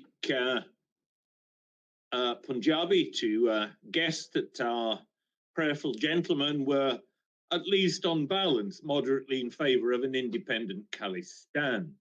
But today's discussion has been absolutely fascinating, wide-ranging and in-depth, informed, considered and constructive. I look forward to working on this campaign as we move forward to the crucial elections next year. I thank again our viewers from the Punjab, from Europe, from America, and from wherever else in the world you have joined us today. I'm aghast that the Indian government appears to have censored our YouTube broadcast, but don't worry, the entire video will go online and you will be able to tell your friends, family, and colleagues in the campaign how to view all these contributions that we've had from experts all over the world. As Chris Whitehouse, the White House Consultancy, advisors to Sikhs for Justice, I just want to thank you all once again for coming, and to hand over to our colleague Pupinderjit simply to say goodbye in Punjabi. Thank you, Chris. Thanks. ਸਭ ਤੋਂ ਪਹਿਲਾਂ ਤਾਂ ਸਾਰੇ ਜਿੰਨੇ ਸਾਨੂੰ ਇਸ media ਰਾਹੀਂ ਸੁਣ ਰਹੇ ਆ ਸਾਰਿਆਂ ਦਾ ਸਾਡੇ ਨਾਲ ਇੱਥੇ ਜੁੜੇ ਰਹਿਣ ਲਈ ਬਹੁਤ ਬਹੁਤ ਧੰਨਵਾਦ। ਗੁਰਬਾਣੀ ਦਾ ਫਰਮਾਨ ਹੈ, ਫਰੀਦ ਦਾ ਬਾਰ ਪਰਾਏ ਬੈਸਣਾ ਸਾਈ ਮੁਝੇ ਨਾ ਦੇ, ਜੋ ਤੂੰ ਇਉ ਰੱਖਸੀ ਇਹ ਜਿਉ ਸਰੀਰੋਂ ਲੈ। ਇਹ ਗੁਰਬਾਣੀ ਵੀ ਕਹਿੰਦੀ ਹੈ ਕਿ ਕਿਸੇ ਦੇ ਦਰ ਦੇ ਉੱਤੇ ਬੈਠਣਾ ਤੋਂ ਮੈਨੂੰ ਨਾ ਦੇ। ਅਕਾਲ ਪੁਰਖ ਨੂੰ ਲਾਂਭਾ ਦਿੰਦੇ ਨੇ ਬਾਬਾ ਫਰੀਦ ਜੀ ਕਿ ਜੇ ਤੂੰ ਐਵੇਂ ਹੀ ਰੱਖਣਾ ਨਾ ਤੇ ਮੇਰੇ ਸਰੀਰ ਦੇ ਵਿੱਚੋਂ ਇਹ ਪ੍ਰਾਣ ਵੀ ਲੈ ਲਾ। ਸੋ ਆਜ਼ਾਦੀ ਹਰ ਜਾਨਵਰ ਦਾ, ਹਰ ਇਨਸਾਨ ਦਾ, ਹਰ ਪਸ਼ੂ ਪੰਛੀ ਦਾ ਜਨਮ ਸਿੱਧ ਅਧਿਕਾਰ ਹੈ। ਆਜ਼ਾਦੀ ਹੀ ਸਾਡਾ ਮਨੋਰਥ ਹੈ। ਪੰਜਾਬ ਨਾ ਕਦੇ ਗੁਲਾਮ ਸੀ, ਨਾ ਪੰਜਾਬ ਗੁਲਾਮ ਹੈ, ਤੇ ਨਾ ਹੀ ਪੰਜਾਬ ਅੱਗੇ ਵੀ ਗੁਲਾਮ ਰਹੇਗਾ। ਪੰਜਾਬ ਦੀ ਆਤਮਾ ਉਦੋਂ ਵੀ ਆਜ਼ਾਦ ਸੀ, ਪੰਜਾਬ ਦੀ ਆਤਮਾ ਅੱਜ ਵੀ ਆਜ਼ਾਦ ਹੈ। ਲੇਕਿਨ ਕਬਜ਼ਾ ਹੈ ਉਹਨਾਂ ਦੁਸ਼ਟਾਂ ਦਾ ਜਿਨ੍ਹਾਂ ਨੇ ਸਾਡੀ ਕਤਲੋਗਾਰਤ ਕੀਤੀ। ਕਬਜ਼ਾ ਹੈ ਅੱਜ ਉਹਨਾਂ ਲੋਕਾਂ ਦਾ ਜਿਨ੍ਹਾਂ ਲੋਕਾਂ ਲਈ 1947 ਤੋਂ ਪਹਿਲਾਂ ਦੀ ਲੜਾਈ ਸਾਡੇ ਬਜ਼ੁਰਗਾਂ ਨੇ ਆਪਣਾ ਖੂਨ ਦੇ ਕੇ ਲੜੀ। ਅੱਜ ਕਬਜ਼ਾ ਹੈ ਉਹਨਾਂ ਲੋਕਾਂ ਦਾ ਜਿਨ੍ਹਾਂ ਨੇ ਤੁਹਾਡੇ ਤਖਤ ਦੇ ਉੱਤੇ ਟੈਂਕਾਂ ਤੋਪਾਂ ਚਾੜੇ। ਅੱਜ ਕਬਜ਼ਾ ਹੈ ਉਹਨਾਂ ਲੋਕਾਂ ਦਾ ਜੋ ਤੁਹਾਡੀ ਹੋਂਦ ਤੋਂ ਹੀ ਮੁਨਕਰ ਨੇ। ਅੱਜ ਲੜਾਈ ਹੈ ਹੋਂਦ ਦੀ, ਅੱਜ ਲੜਾਈ ਹੈ ਪੰਜਾਬ ਦੀ, ਅੱਜ ਲੜਾਈ ਹੈ ਪੰਜਾਬ ਦੀ ਕਿਰਸਾਨੀ ਦੀ, ਅੱਜ ਲੜਾਈ ਹੈ ਸਾਡੀਆਂ ਆਉਣ ਵਾਲੀਆਂ ਪੁਸ਼ਤਾਂ ਦਾ ਭਵਿੱਖ ਸੁਰੱਖਿਅਤ ਕਰਨ ਦੀ। ਲੇਕਿਨ ਕਰਨਾ ਕਿਵੇਂ ਹੈ? ਪੰਜਾਬੀਓ, ਉਹ ਆਜ਼ਾਦੀ ਪਸੰਦ ਪਰਵਾਨਿਓ, ਅੱਜ ਉਹ ਇੱਕ ਵਾਰ ਘੜੀ ਦੁਬਾਰਾ ਆਈ ਹੈ। ਆਜ਼ਾਦੀ ਆਪ ਤੁਹਾਡੇ ਦਰਵਾਜ਼ੇ ਦੇ ਉੱਤੇ ਖਟਖਟਾ ਰਹੀ ਹੈ। ਇੱਕ ਵਾਰ ਫਿਰ ਆਜ਼ਾਦੀ ਤੁਹਾਡੇ ਵਿਹੜੇ ਵਿੱਚ ਆਉਣਾ ਚਾਹੁੰਦੀ ਹੈ। ਅੱਜ ਇਹ ਵਕਤ ਨਾ ਖੁੰਝਾ ਦਿਓ। ਅੱਜ ਪੰਜਾਬ ਰੈਫਰੈਂਡਮ ਕਮਿਸ਼ਨ ਨੇ ਉਹ ਤਾਰੀਖ, ਉਹ ਘੜੀਆਂ ਡਿਕਲੇਅਰ ਕਰ ਦਿੱਤੀਆਂ। 15 ਅਗਸਤ 2021 ਨੂੰ ਪੰਜਾਬ ਰੈਫਰੈਂਡਮ ਯੂਕੇ ਦੀ ਧਰਤੀ ਤੋਂ ਸ਼ੁਰੂ ਹੋਣ ਜਾ ਰਿਹਾ। ਸੋ ਤੁਹਾਨੂੰ ਸਾਰਿਆਂ ਨੂੰ ਬੇਨਤੀ ਹੈ ਕਿ ਤੁਸੀਂ ਆਪਣੀਆਂ ਵੋਟਾਂ ਰਜਿਸਟਰ ਕਰਨੀਆਂ। ਵੋਟਾਂ ਰਜਿਸਟਰ ਕਰਕੇ ਪਹਿਲੀ ਵੋਟ ਜਿਹੜੀ ਹੈ ਯੂਕੇ ਦੀ ਧਰਤੀ ਵਿੱਚ ਪਏਗੀ। ਸੋ ਤੁਸੀਂ ਇਸ ਵੀਡੀਓ ਨੂੰ, ਤੁਸੀਂ ਇਸ ਕਾਨਫਰੰਸ ਨੂੰ ਪੂਰੀ ਦੁਨੀਆ ਦੇ ਵਿੱਚ ਹਰ ਪਲੇਟਫਾਰਮ ਤੇ ਸ਼ੇਅਰ ਕਰ ਦਿਓ। ਹਰ ਬੱਚੇ ਤਾਈਂ, ਹਰ ਘਰ ਤਾਈਂ ਇਹ ਗੱਲ ਚਲੀ ਜਾਏ ਕਿ ਪੰਜਾਬ ਦਾ ਰੈਫਰੈਂਡਮ 15 ਅਗਸਤ 2021 ਨੂੰ ਯੂਕੇ ਦੀ ਧਰਤੀ ਤੋਂ ਸ਼ੁਰੂ ਹੋਣ ਜਾ ਰਿਹਾ। ਹੁਣ ਇਸ ਦੇ ਨਾਲ ਹੀ ਸਾਰੇ ਪ੍ਰੋਗਰਾਮ ਦੀ ਸਮਾਪਤੀ ਹੈ ਔਰ ਅਸੀਂ ਤੁਹਾਡਾ ਸਾਰਿਆਂ ਦਾ ਸਵਾਗਤ ਕਰਦੇ ਹਾਂ, ਤੁਹਾਨੂੰ ਜੀ ਆਇਆਂ ਕਹਿੰਦੇ ਹਾਂ ਔਰ ਆਪ ਜੀ ਦਾ ਬਹੁਤ ਬਹੁਤ ਧੰਨਵਾਦ ਕਰਦੇ ਹਾਂ ਜੋ ਆਪ ਜੀ ਸਾਡੇ ਨਾਲ ਇਸ ਪਲੇਟਫਾਰਮ ਤੇ ਜੁੜੇ ਰਹੇ। ਹੁਣ ਅਸੀਂ ਇਹ ਵੀਡੀਓ, ਇਹ ਪ੍ਰੋਗਰਾਮ ਦੁਨੀਆ ਦੇ ਹਰ ਕੋਨੇ ਤਾਈਂ ਸ਼ੇਅਰ ਕਰ ਦੇਣਾ ਤਾਂ ਕਿ ਸਾਡੇ ਪੰਜਾਬੀ ਵੀਰਾਂ ਭੈਣਾਂ ਨੂੰ, ਸਾਡੀ ਕੌਮ ਨੂੰ ਪਤਾ ਲੱਗ ਸਕੇ ਕਿ ਪੰਜਾਬ ਦਾ ਰੈਫਰੈਂਡਮ ਕਦੋਂ ਤੋਂ ਕਿੱਥੋਂ ਸ਼ੁਰੂ ਹੋ ਰਿਹਾ। ਇਹਦੇ ਨਾਲ ਹੀ ਸਾਡੇ ਸਾਰੇ ਜਿੰਨੇ ਵੀ ਗੈਸਟਾਂ ਨੇ ਹਿੱਸਾ ਲਿਆ ਉਹਨਾਂ ਦਾ ਸਾਰਿਆਂ ਦਾ ਦਿਲ ਦੀਆਂ ਗਹਿਰਾਈਆਂ ਤੋਂ ਬਹੁਤ ਬਹੁਤ ਧੰਨਵਾਦ। ਵਾਹਿਗੁਰੂ ਜੀ ਕਾ ਖਾਲਸਾ, ਵਾਹਿਗੁਰੂ ਜੀ ਕੀ ਫਤਿਹ। Okay, Chris, thank you. Thanks a lot. Thank you, viewers. Thank you, participants.